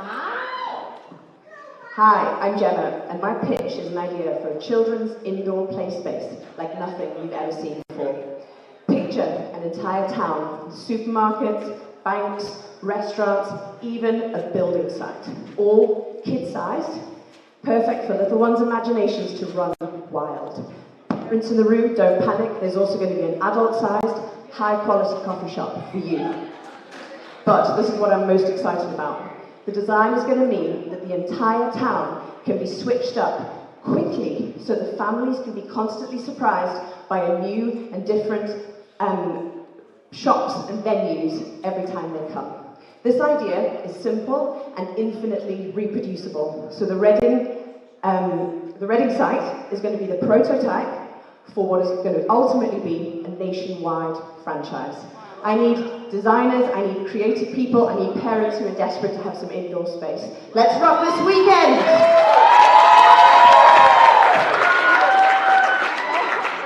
She said there'd be coffee, but my question is if there will be alcohol. And next up. Hi, I'm Jordan Valenzuela, and my pitch is for a nonprofit that will offer massage packages for those in drug or alcohol recovery, counseling, domestic abuse, or pregnancy programs. This will promote sobriety, touch, Safe Touch, mental and physical health for qualified individuals and approved organizations. We are capable of partnering with many other nonprofits and other local businesses.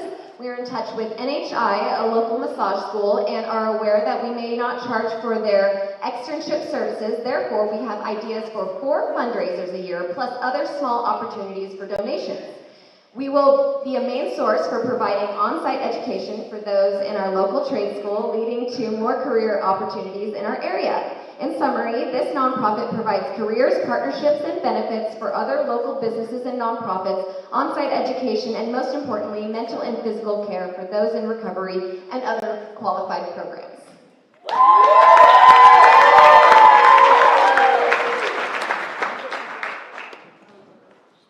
Hello, I'm Ethan, and I'm here with Pursue. So, did you know 70% of day traders lose money in the long run? And yet, Robinhood and all the other investing apps are gamifying the process to invest. So, our idea is to make a social networking platform that will crowdsource market research and help people locate all of their research into a stock and a portfolio in one location. To do this, we need app designers and software engineers. Thank you.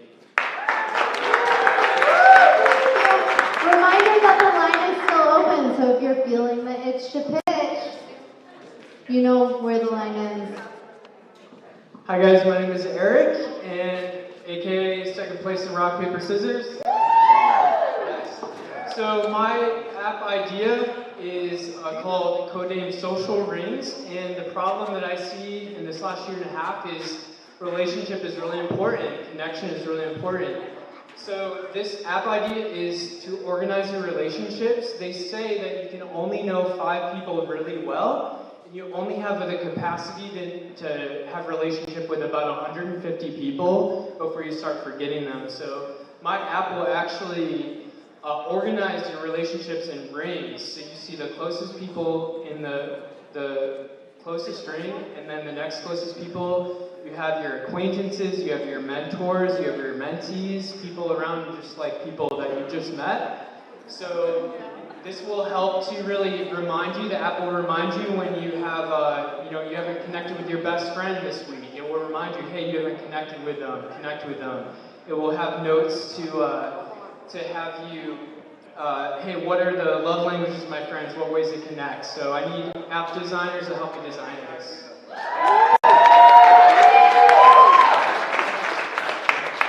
Look at that timing, right at 60 seconds. Next we have Curtis.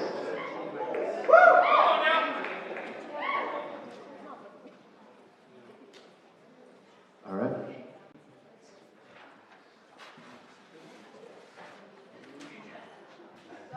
You ready?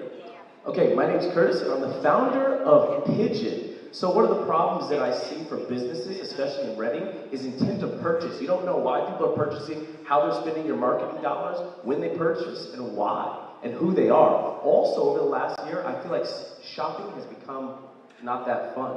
And so that's where Pigeon comes in. Pigeon is an interactive, augmented reality experience for shoppers and companies.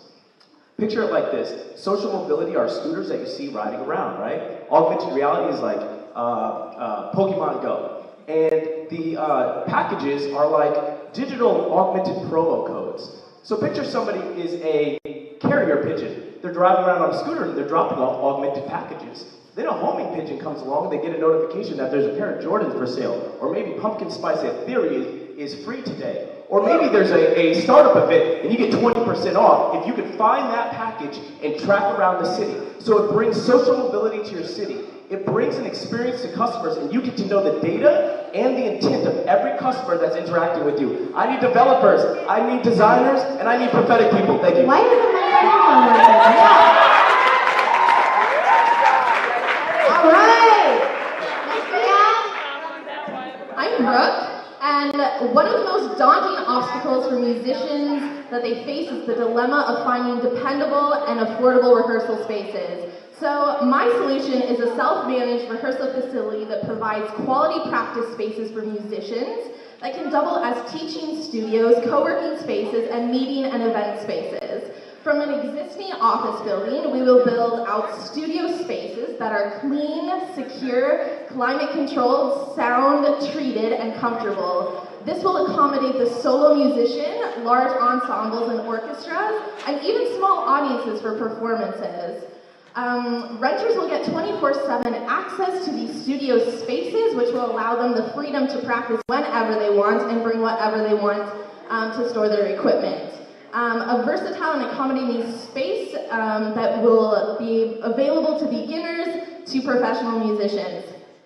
And it's called Studio Space.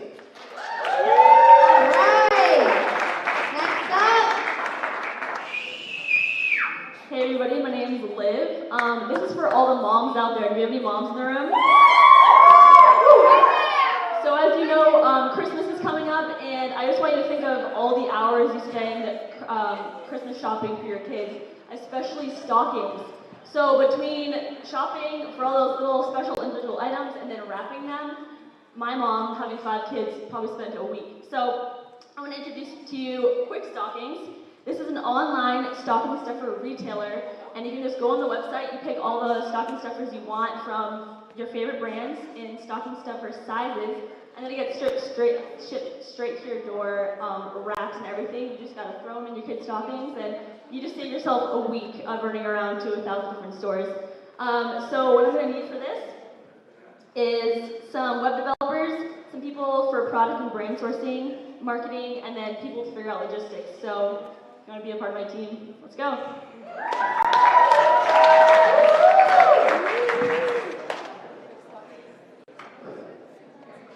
Hey guys, my name's Kira, and millions of people use Airbnb, and it's just that you come in and you upgrade the Airbnb that's already listed there. So if you want to come in and make more money on your listing that's already there, or spaces are just not appealing to customers, so we would come in, we would evaluate the listing and be like, hey, we need new linens, new dishes, we could paint this, and then have contractors come in and upgrade the space so that then these customers will double their profits.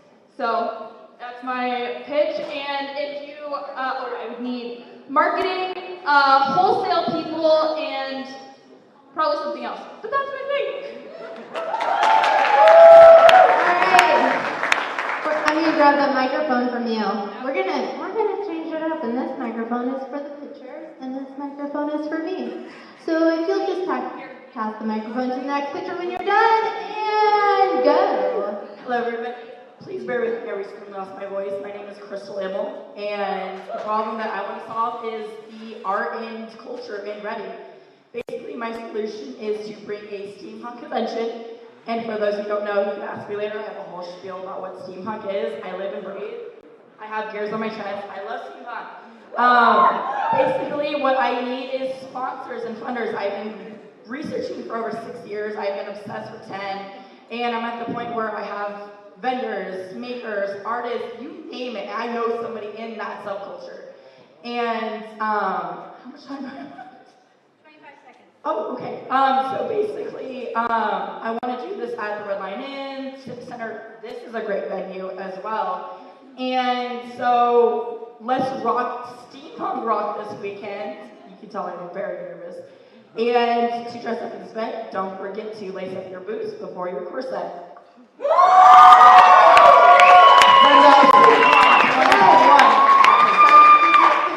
Alright, just a quick reminder that the line is still open. If you're feeling creative, or if you have an idea that you're just darn scared to pitch, now's your time, because again, low stakes. You can pitch it, you can lose or win, and you can walk away Monday and return to your normal life. So if you're feeling a little sexy, go ahead and get in line. Next up we have... Hi, I'm Amanda. I was going to read off of this, but I'm just going to go for it. I'm nervous. I'm usually the crazy woman dressed like Harley Quinn. But I'm a single mother of 4. My child, his name's Lucian. He is 4 years old. He was diagnosed with autism. He has severe food allergies over 40, and it has been hard as heck for 4 years. He suffers with skin allergies, and I found out that 1 out of 4 children are diagnosed every year in America with autism. 1 out of 2 children are diagnosed with allergies. So who in this room has allergies to food? Anyone knows anyone that's autistic? It's very, very needed. We need food, snacks derived with nutrients-based for gut health to help children with disabilities. We need these snacks on the marketplace. Not only that, who has OCD in this room? I do. Okay. We don't like textures. We don't like certain things out of order. Who has a texture problem with food? Okay. This is going to be the snack for you guys. It's going to be 100% allergy-free. It's going to be vegan, and we're going to get it going. So. All right, we're going to get it going.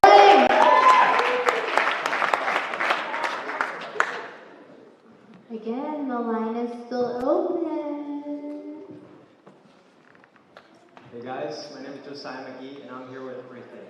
With FreeThink, we'll connect students with 5-star teachers from across the world. Have anyone else encountered teachers that just haven't cut it for the class you're taking? Yeah. What we need is teachers who care and will help you grow in the class you need. Maybe they just aren't in your area. But with FreeThink, we'll connect them to you. Let's make teachers valuable again. FreeThink. All right. Under 30 seconds. Very impressive. All right, next up. Hey guys, my name is EJ, and I want to create an app that's kind of like TikTok, where you can scroll through videos really fast with short videos, but we'll actually have user-created games. So in the app, you will have a little play box where you can create your own game, a short level, really fast, and you'll be able to, as you're scrolling through the feed, play that game really quickly, and if you beat it, you get points. If the user gets a lot of views and plays, they get points, but then it scrolls to the next game. So you're just playing a bunch of user-created games, and we'll have like all kinds of textures, levels, maybe like a maze runner, maybe like a Mario 2D, 3D. But yeah, it's like a TikTok type app, but for games. So we will need developers and app people and creative people, and I like his prophetic people. Can we get some music on? I need some music. All right. Yeah. I mean, if you're feeling bold. Always bold. So our names are Katie and Eric Januszewski, and we want to help couples have fun and also be healthy. So you've heard of the color run and the mud run. Well, we're here to pitch the event called the Honey Run. The Honey Run is a super fun, untimed obstacle course specifically for couples. You sign up as a team of 2, and you run with a 3-foot tether connecting you at the waist. Throughout the course, each team has to overcome several couple-inspired challenges. The challenges are based on things that every couple is familiar with. Things like, honey, have you seen my keys? Imagine digging through a 15-foot diameter pool full of clothes and blankets in search of a set of keys.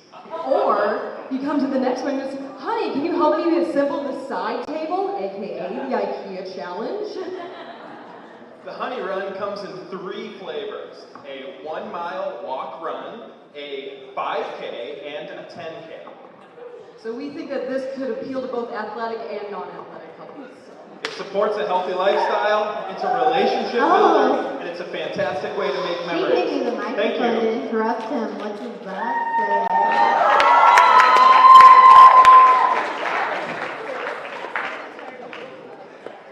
I love couple things. I'm married. All right, next up. All right, my name is Daniel. You guys remember the summer? You guys remember all the smoke?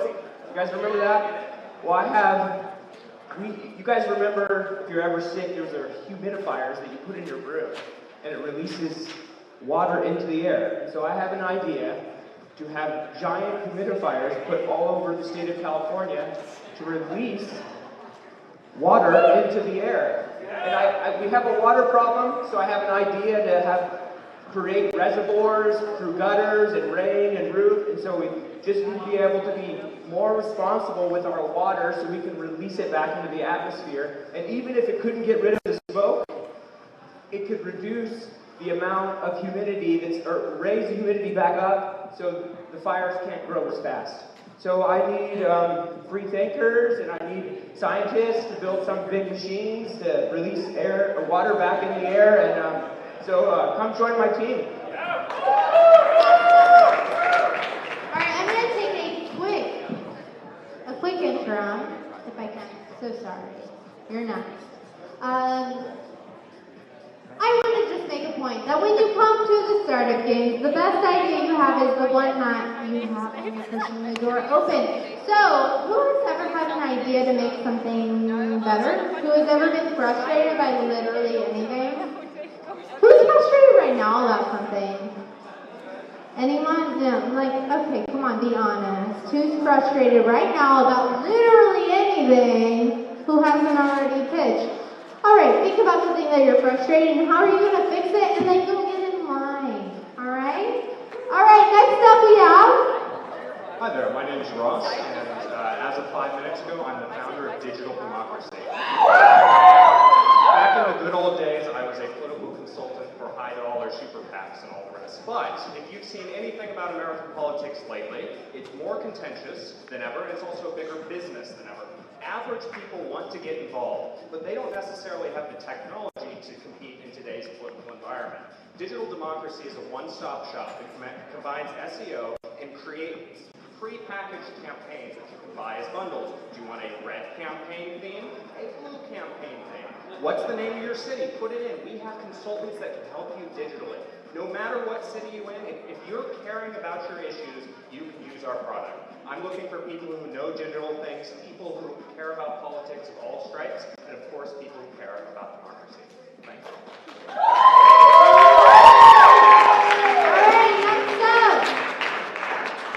Good evening, my name is Sophia. Thank you so much for having me here, all the beautiful creative people. First, I apologize for my accents. I have a company called I Heart Diamond, like to solve the problem of war hunger, stopping the funding terrorism, and also inhuman type of mining for the diamond industry. So our solution is promoting with laboratory creating diamond, which will change the pricing for all your engagement ring and luxury goods, and like to create and train more people who want to create your own business and interested in the diamond industry. So we'd like to provide training and teaching and also inventory, but of course we'll check your background and see if you are actually eligible, no criminal backgrounds. I'm looking for people who actually know how to do marketing online and very good at numbers and creative mind, and also prophetic will really help as well. And Christians only, thank you. I know I'm pushing the limit. Alright, next up we have... Hey guys, my name is Nelson, and I want to start like a hunter survivalist app where, because like when I moved to Redding from South Florida, like I got into hunting and it was really frustrating trying to figure everything out and made a lot of mistakes, and I saw that most of the apps out there are for like maps, all maps. You can hunt here, you can hunt there, but there isn't a lot of information stuff. So I want to create this hunter app for like what equipments to get, lessons on it, parts of the meat to eat, what not to eat, what kind of sick animals to look for, because sometimes there's areas that there's sick animals and you have to look out for that. You can get an alert on the app where you're hunting. Recipes on how to cook in the wild, and recipes how to cook at home. Instructions like, and create like a hunter community where you can post and ask questions. Safety, things to watch out for when you go hunting. Like I was following this other guy that his dog got bit by a snake and he didn't know what to do, but he got a hold of the vet real quick over the phone, and he told him, hey, just take Benadryl and auction, and maybe give some of the meat away, and possibly find you a loved one. You know, because you're creating a community.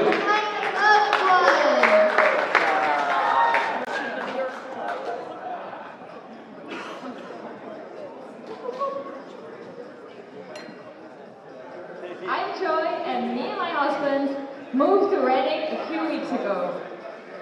Honestly, guys, a lot of internationals do, and I thought Reading has the grossest food I've ever eaten. That was until I talked to locals who could show me the way to the real hotspots. And guys, this needs to change. You have so many internationals who don't know where to go. They end up at McDonald's, they get grossed out and have a really wrong view of Reading. I want to make a site, starting with Reading, but going through the country, where you can find hotspots in a very creative way. So, if you don't want to read any reviews anymore and search for hours until you know what restaurant you want to find, and just with fun questions come to the restaurant that is the dream, then you need to use my app.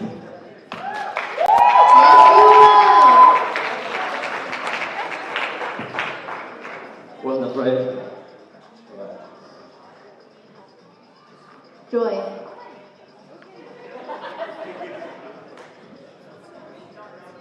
You're up. Alright. Who loves to give encouraging words? Who loves to receive encouraging words? And who loves to feel happy? Did you know that you feel happier if you walk outside? I want to create this app where you need to walk outside and find words from other people in like Google Maps kind of app. So let's say you walk through the woods, you can leave a word for someone else, like a treasure, and when someone else goes to the place, they can pick it up and receive it. That's the app. So I need like a developer, a designer, people with a vision for it. Yeah, that's it.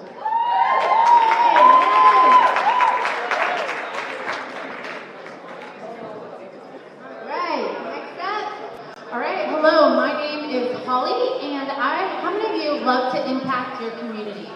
Wherever you are, you like walking outside, seeing the green spaces with no trash? Well, there are so many organizations here in this community that could always use volunteers.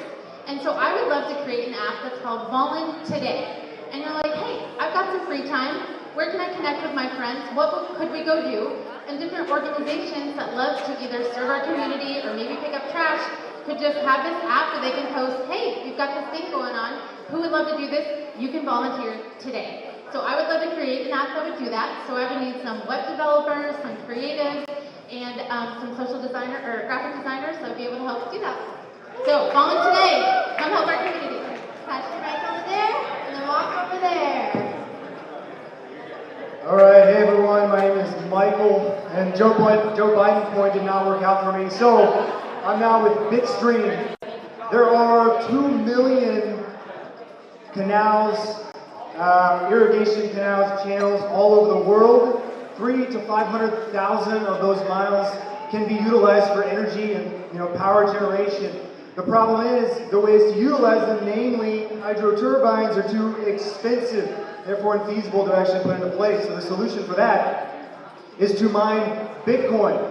So we bring the Bitcoin miners directly to these turbines, not only making it incredibly profitable, therefore feasible, but we can also electrify a variety of places all over the world that do not have access to power through the profits generated from Bitcoin mining.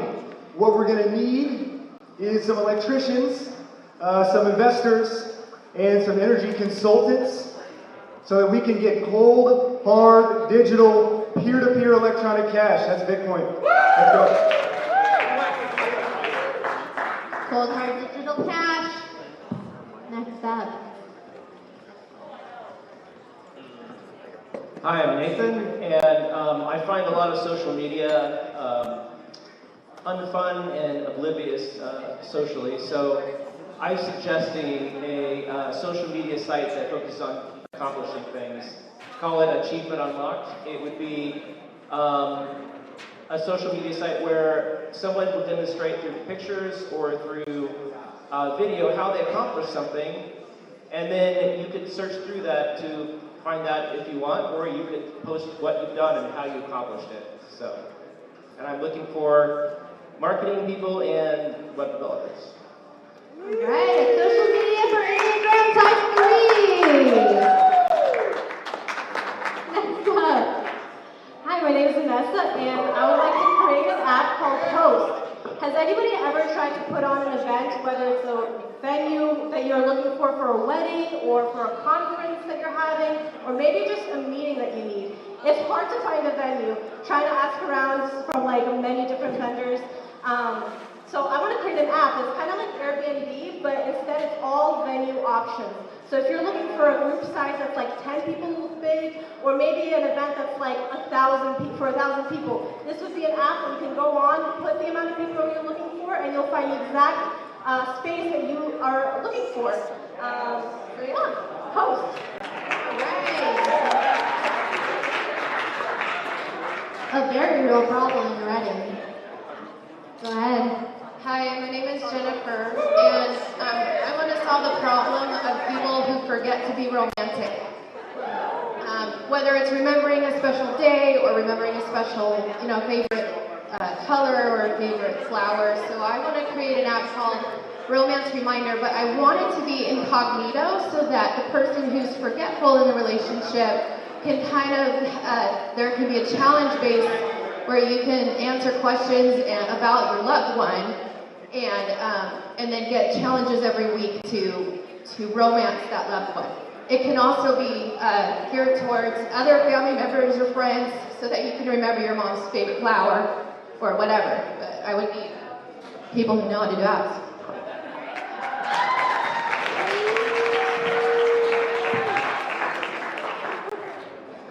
Hi everyone, my name is Bobby and I'm with Reading Revelation. I just came up with this like 5 minutes ago, so here we go. Yes, you did! Who loves music? We all love music, right? Reading has so much to offer in terms of local musicians who are looking for places to play. But when it comes to venues, we're really struggling. So what I'm looking for are local businesses that will share their spaces with local musicians. We need engineers and construction professionals to build heavy-duty, great stages for these local performers. We also need the absolute best networkers and communicators to spread the message, get the music out there, and really give our local performers a platform. And together we can transform the music scene in Reading. Thank you.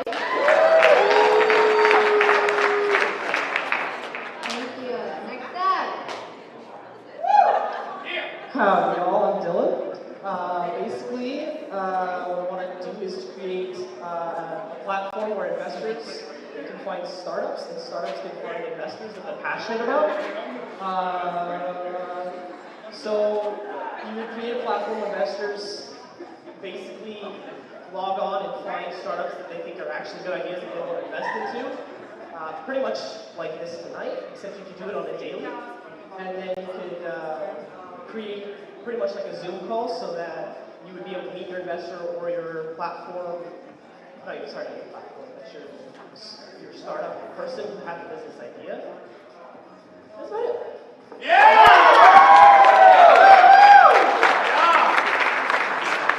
Alright, great job! Next up. Hi, my name is Rebecca, and I just came up with this idea. So, I would love to create an app that's called Change It, and the goal is that so many of us are low on finances, and there are people that need finances for specific things, but we don't feel like we have enough money to change something. But what if all of us gave $1 to someone's thing? So I want to create an app where you literally just give $1 to someone, and they will come back and you will see that it changed their story for them. So it might kind of like work like a dating app where you go through this questionnaire and you're paired with someone who is like-minded, and then you see what they need money for, and you're like, yeah, I want to change it. So you give them $1 and then they'll give you their feedback of how their story changed.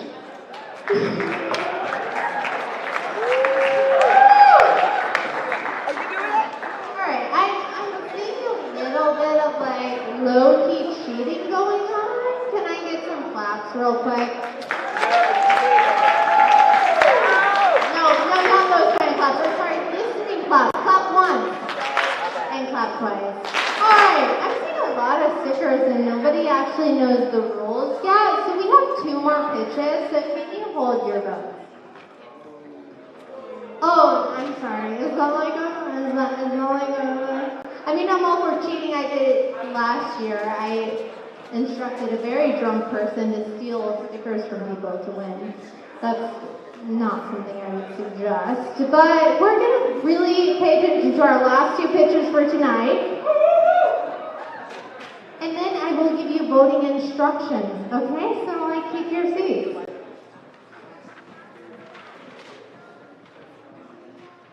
Hello, my name is Angela, and I moved to Reading last year, and I brought my dream with me, and so I'm excited to launch my dream here in Reading.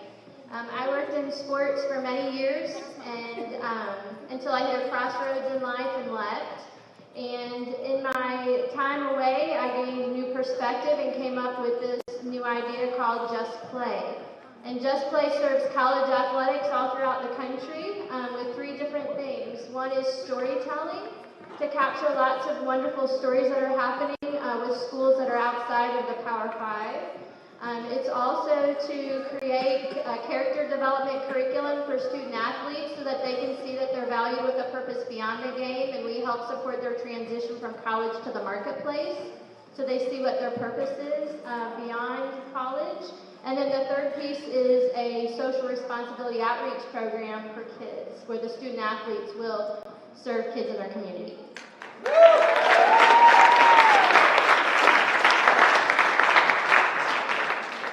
Elizabeth of the Makery, if anyone's familiar. Hi, my name is Elizabeth, and I have no business name, but I just want to make kick-ass, interactive installation art for our community. There's one more picture. Damn, girl. Like 5 words.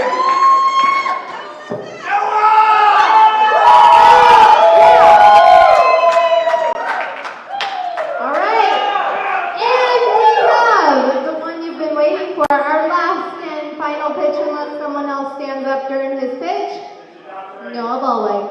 All right, what's going on, guys? My name is Noah, and in light of the national broadcast of the Gavin Casino case, I found out that there is a major problem in the United States, around the world, with prosecuting domestic abusers, both men and women.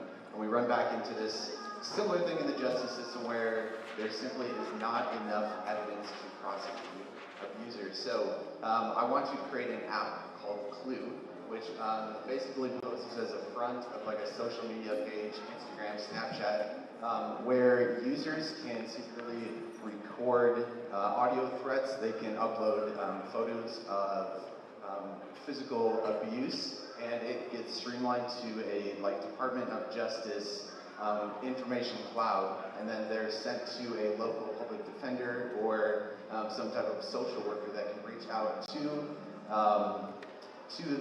the victim and actually help them have prosecutable evidence in court. Thank you.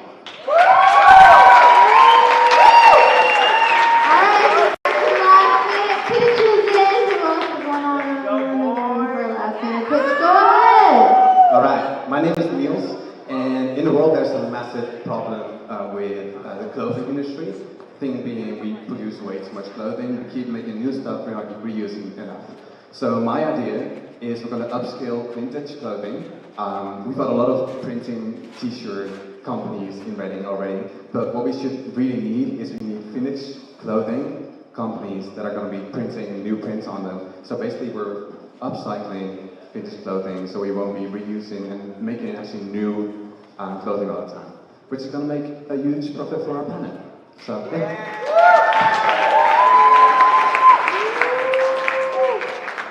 I think it might be our real last pitch, unless 2 more people line up like they did last time. Here we go. Okay, so my business name is Mom Source, and it is geared toward moms to connect. Women, we are so smart, and moms are so smart, but when you get us all together, we are even exponentially smarter because we need each other, we need community, we need to be able to connect with each other. There's so many things in, even in our own community right now that we have, it's right in our backyard and we have no idea that it's there. So the app would actually, so it would be an app, but what it would actually do is it gives us sources of where to find things, where is, you know, where do you have a 1-year-old birthday party if you've never had a 1-year-old before, or yeah, things like that. So, sorry.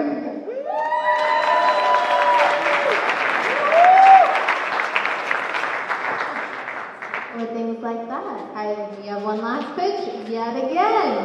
Just start the timer. Can you start over? Just kidding. Okay, hey, I'm John Paul. I am here presenting to you True Up. What is the problem amongst all of us Americans today? Trust. Trust is the issue. So how do you resolve trust? Right? Through an app, or through data, or through facts. And so at True Up, what we're doing is gathering data from medical institutions, government agencies that are gaining funding. We're going to see a rise in government agencies unlike ever before as this bill passes through the next round. So what we want to do is actually include accountability. And so we will gather data, financials, information to provide it to the public, and anonymize it, and then create a program for universities such as Louisiana State University, #1 in the world for internal audit, to take this information and scour through it and see what they discover. So, True Up, the way back to trust. Thank you.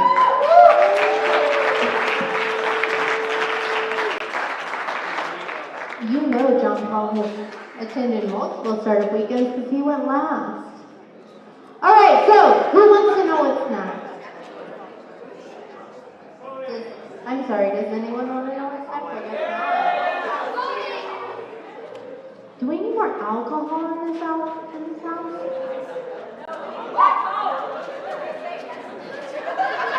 The mom said we need to go home.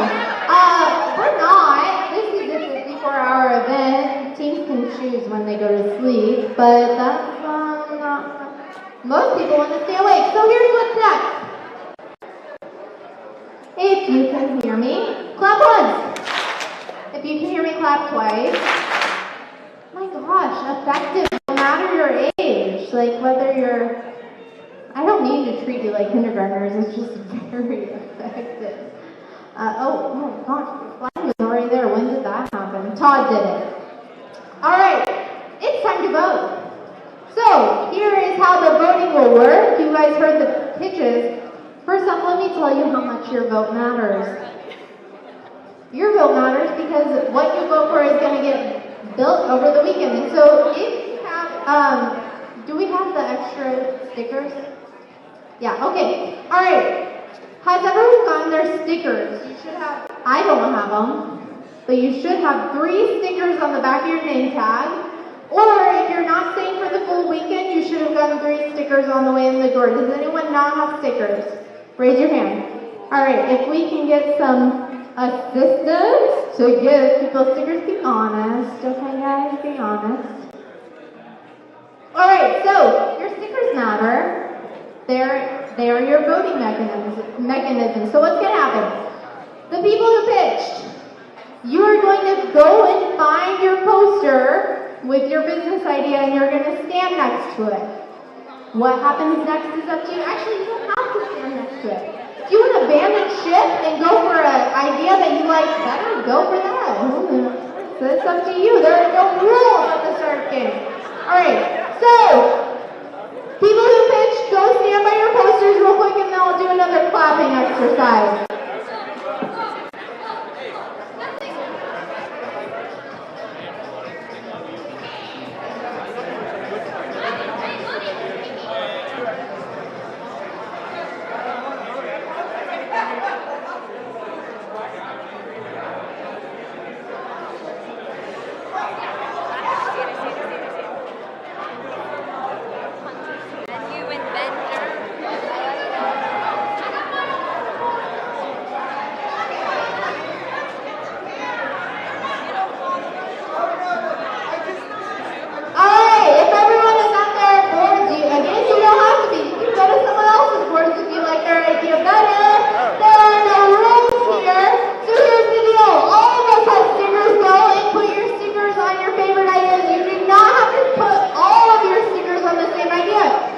put one on each idea.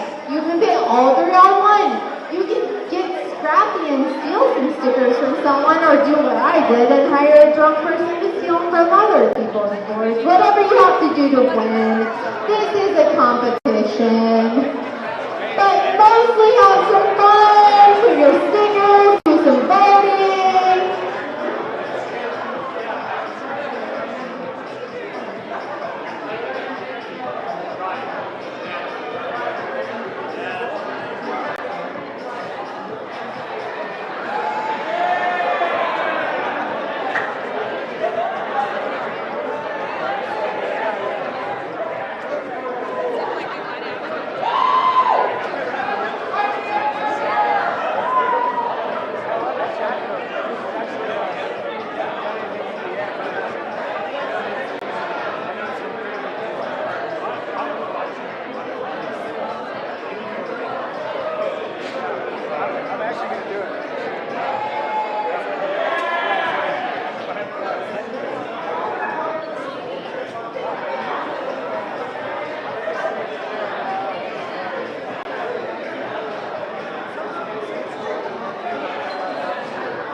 An app developer, web designer.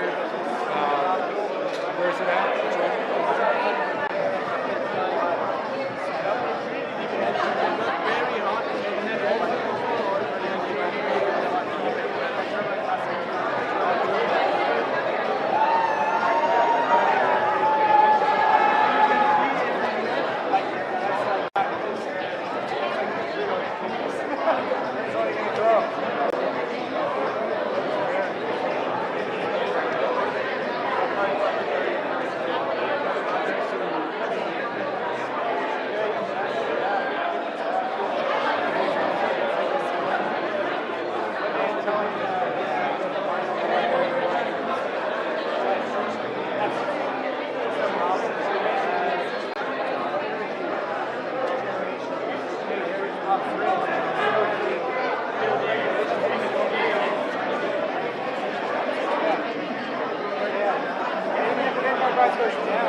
Friday. Do you know what day of the week it is? Sorry, what day of the week is it? What day of the week is it? Everyone go and get a drink. We will come bother you once the votes have been counted. Don't go home. It's important that you join a team. If you guys need another drink, please go get a drink in the kitchen. We will reconvene in 3 to 5 minutes. It will be very fast, but please refill your cup.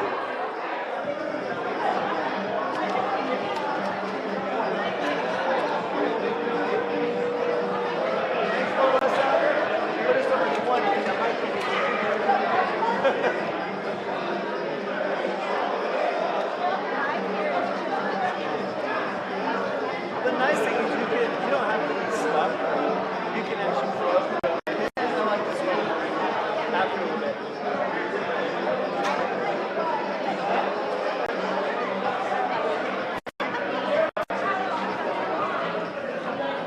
Well, the good thing is you'll be able to see it's and you like move and you go, yeah, this is the way to get on right now.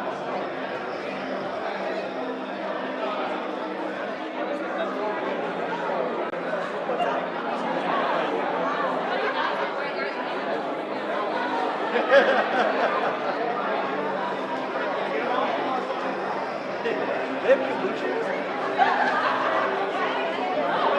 Oh, nice.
If you're excited to hear who the top audience votes are, yell or something.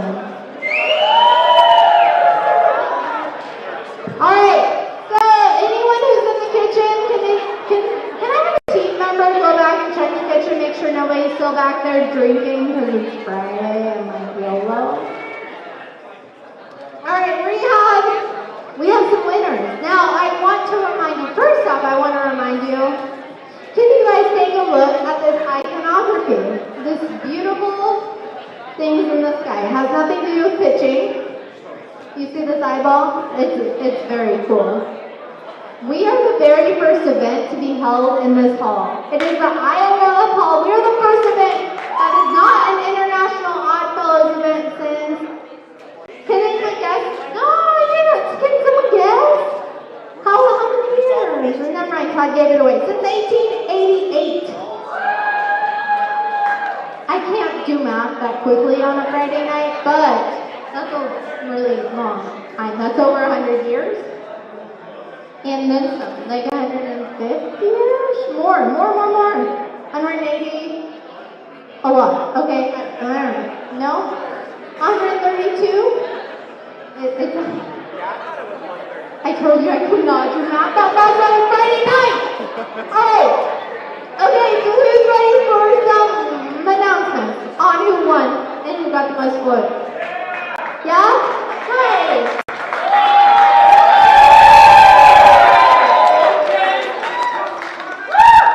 No, I'm not going to tell you if you're that disinterested. I need some more excitement. Who's ready?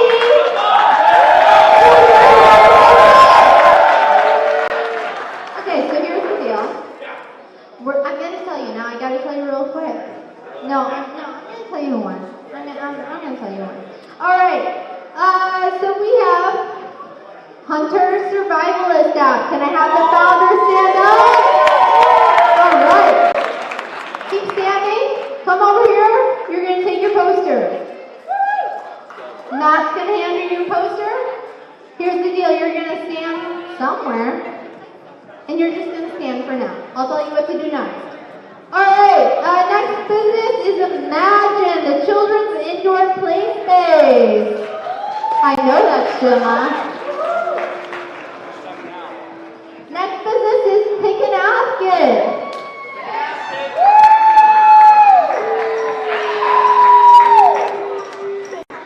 Next business is the Honey Run for couples.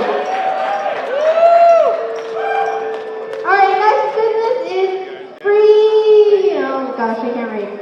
Breathing International. Alright, quick stocking.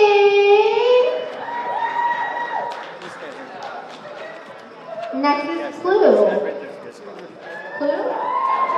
Clue. There. Alright. Next is, I know they're going to be excited, Pigeon.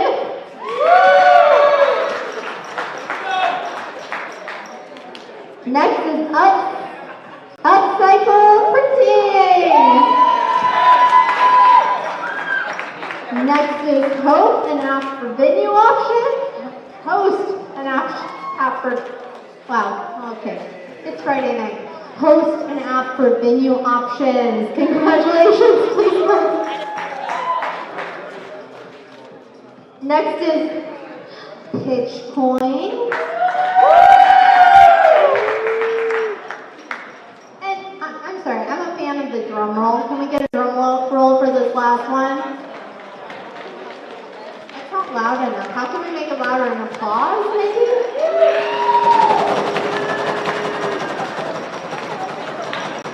Aaron Patterson for the win on the drum roll. It is Social Ring. Sorry, Social Ring! The way he flipped it, then I didn't think I could read it. I thought he was holding it upside down. Anyways, okay, so first off, first rule of startup games, there are no rules, because it's startups. So if your idea didn't get selected, you can still recruit people. As long as you have 3 people on your team, you get to compete for the final prize. And that's just again, first rule of startup games is there are no rules. Okay, next rule of startup games, the for real rules. If you can hear me, clap once. If you can hear me, clap twice. Okay, you guys see these faces. They're standing around with their ideas, with their names. What you're going to do with is coming next is team building. Now, if your idea did not get selected, it is okay. I promise. Good Lord, I promise. This is going to be a fun weekend. What you're going to want to do is think about what is your next favorite idea. What is something that you can get behind and build over the weekend and have fun. Again, it's about fun. It's about community. Ideas are not born in a vacuum. We're going to build our team. So ideal team size founders, people with the posters, is a 5 to 6 teams. We want 5 to 6 people on each team or more because there are no rules here. There are no rules here. Even though I love rules, I love them because I'm from the Midwest and Midwesterners love rules. The next thing you want to think about founders is a diverse team. Having someone, if you need a developer, if you need a designer, remember the judging criteria. We went over it briefly. Copywriters, business people, diverse teams, cheerleaders, they're really important. They make you feel good. So this was kind of an interview process. And then no one is a CEO. This is all hands on deck. Just because you pitch the idea doesn't mean you have to be the leader of the group. We're gonna have fun here. We're gonna have fun. We're gonna build something together. So all of you whose ideas were not topped, again, you can buy and bid people to join on team. Again, minimum team size is 3. Or you can join one of these fantastic ideas. Or if you are a founder, you can bid your idea for another idea if you want to. So go around, pitch yourself to these founders. We're going to form teams. It is chaos, it is crazy, but thus is startup life, all right? If you can hear me, clap once. If you can hear me, clap twice. All right, go pitch yourself to some founders. Ask if you don't remember what they pitched, ask them. Where are you going? Pitching myself. Where are y'all going? Niels, obviously. Come with us.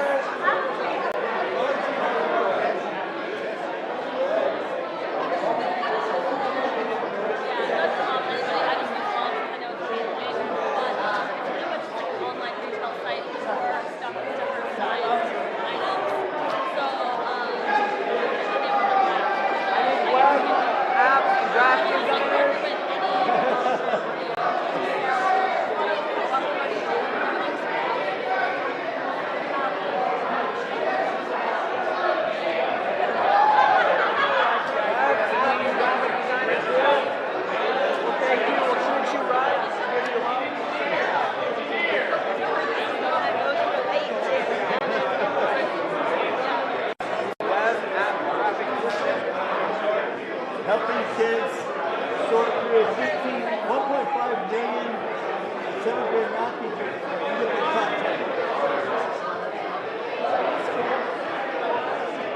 Math was my major.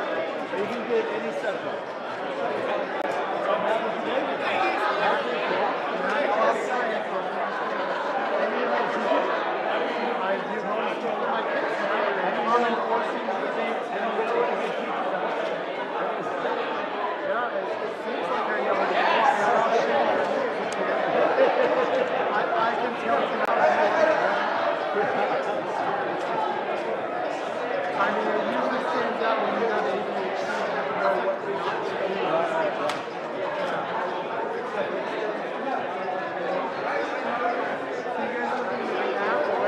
Website at first and then later move on to an app, because I think most people will be using a computer, of course. We need web designers to help develop the website so that it's easy to access for kids of all ages. I love your idea so much.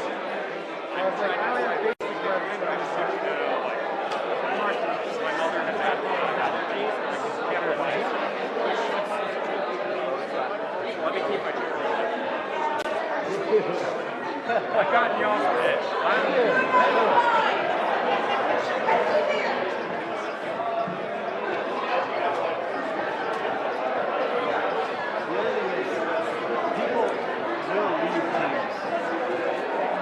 There's a lot of rotation happening at the beginning.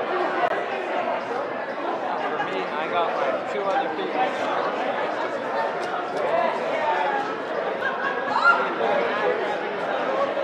Free Market Academy.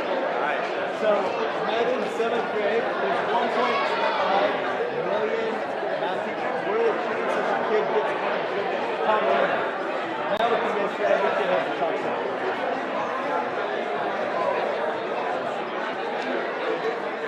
Seem like you know each other.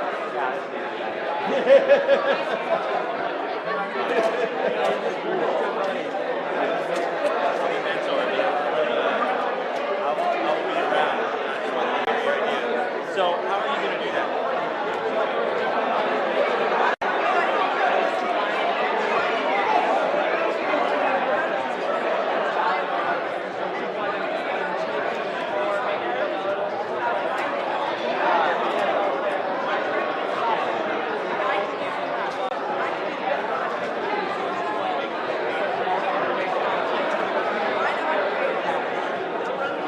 Style. So I see the response to the athletics. Hey, it doesn't seem right, it doesn't seem fair. How do you think that might, do you think there's any soiling of the education if you make teachers like NFL coaches? Do you think there's any possibility where we get a little less than what we want? If there's more money, more correction will happen for sure. But the idea is He's pitching. All right. I think that there's more money involved, especially with something. It's not very good. Where's the company next? Who makes these syllabi for classes? Who makes these syllabi? Are they teachers' plans for accounting and financials? They've got to be California teachers for California schools. What's your prototype going to work on the weekend? The problem is you got to have your degree to work something like that. What guarantee is there that my high school degree can be recognized by college?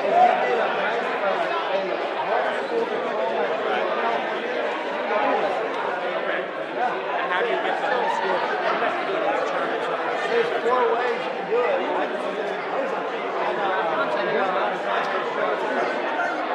So 4 ways, actually 5. 5 ways. Awesome. I want to know that this can work legally. Totally can.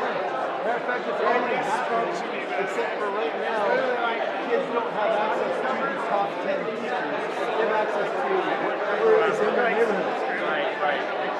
And the chances are, even though they're even in the top 10, I have to go to school in math too to make sure that my recognized teachers in my school.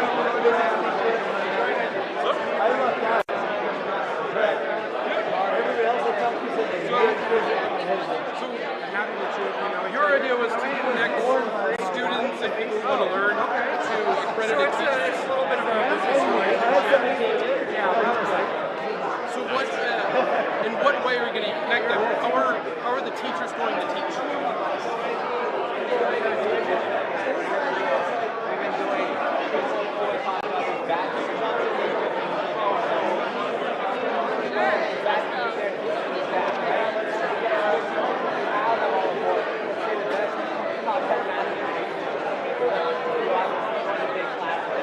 Okay. So are you going to make the platform to teach, or are you going to just connect people? Be like, hey, meet in Zoom at this time, or are you going to have your own video platform? Video platform. Video platform? I feel like connect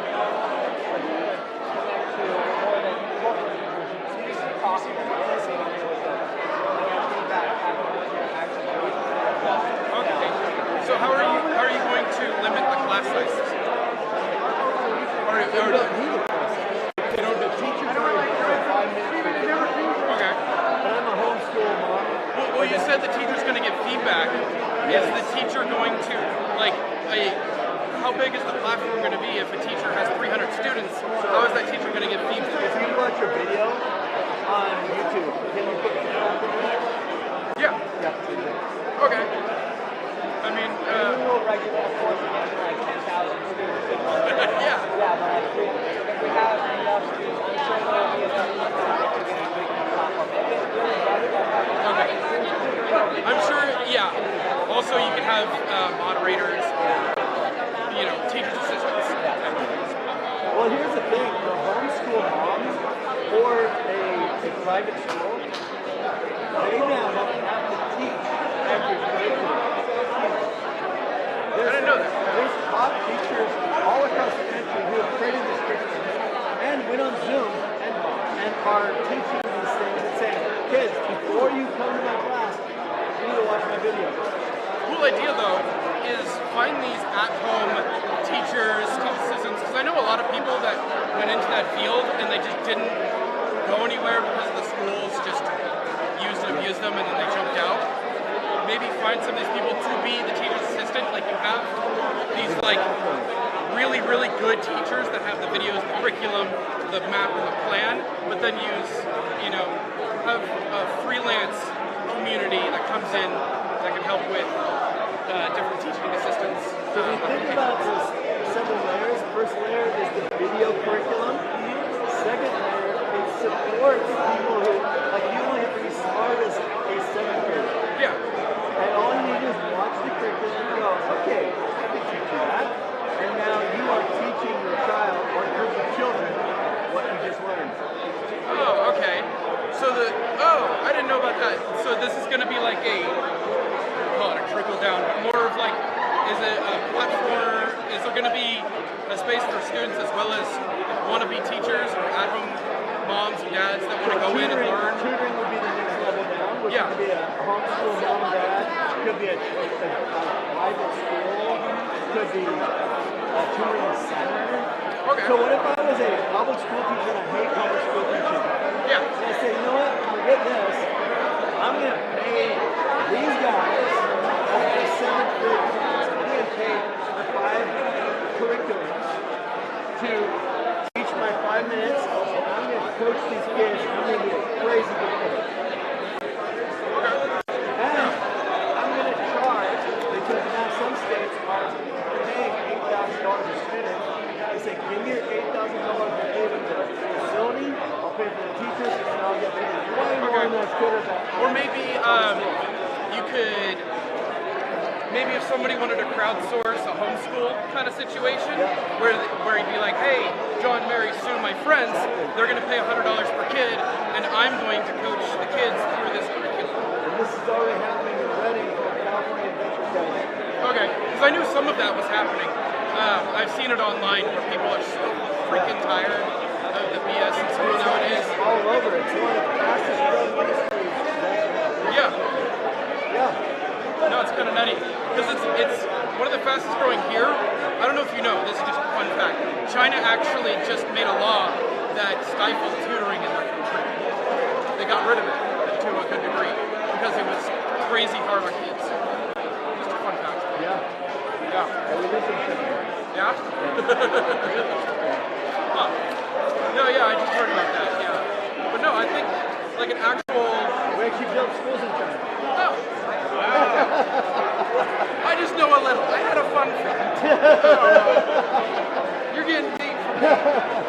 But yeah, there's a lot. This industry is so broken, and this pandemic showed everybody how broken it is.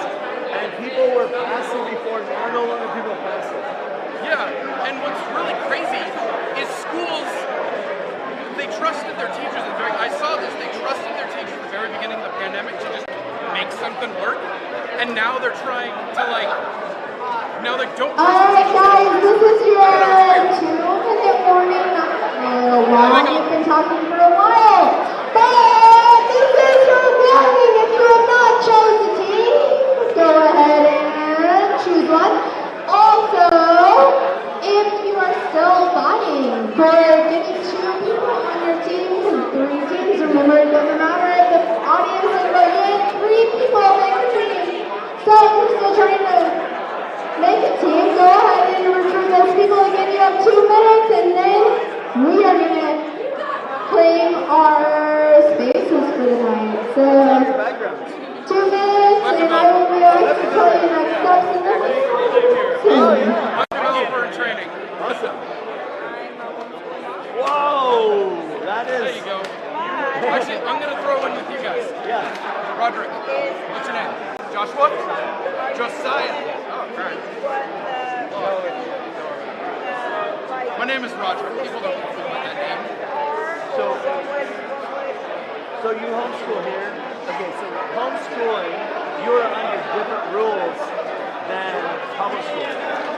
So parents, let's say you're a Christian parent who wants to, you teach what you want, but you obviously have to follow certain math, science, English, history. You gotta follow that. But you don't have to teach history the way the school does. It's all the crap. You can teach it what you want. And you can pick the teacher that you want. And you can pick a teacher based on their scores and their grades and people's feedback on their curriculum. And you actually don't have to know more than your kids. You just need to know enough. 1 minute warning! They've already prepared the lecture, the material, and you're like, okay, kids, go over it. And you look like a genius. Yeah. Just keeping just ahead of the kid. What I teach right now is like on a subject so that we dive deep into that subject. So we read about it, write about it, history about it, science about it, the science about that. So it's like a unit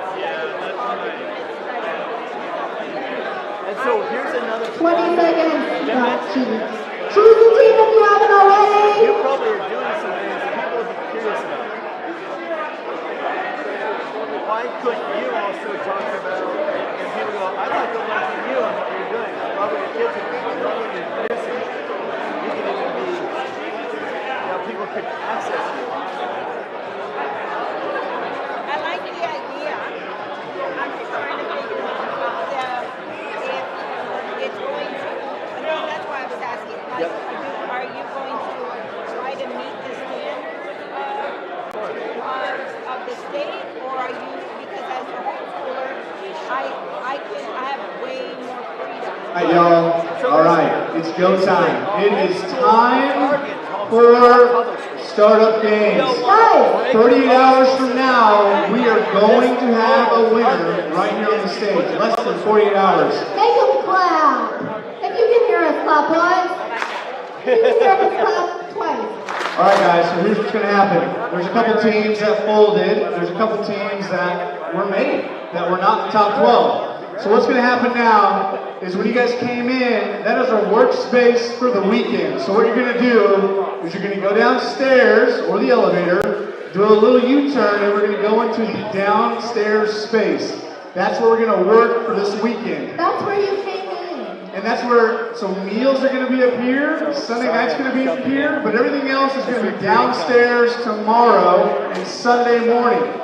So what needs to happen right now is, if you're not listening, that's okay, because you're going to lose out. So if you're listening to me, what's going to happen is you're going to go downstairs, you're going to physically claim a table or a spot to work. You might have to move that table out, but we're going to stay in the downstairs space, and that is where your team is going to be all weekend. There are tables and chairs down there already. So go downstairs, claim a physical space, and then I'm going to come around and I'm going to count off all the teams so I know who they are, and we're going to assign your mentor. So it's 10 o'clock right now. You don't have to go home. You can stay here all night if you want to, but physically claim a space.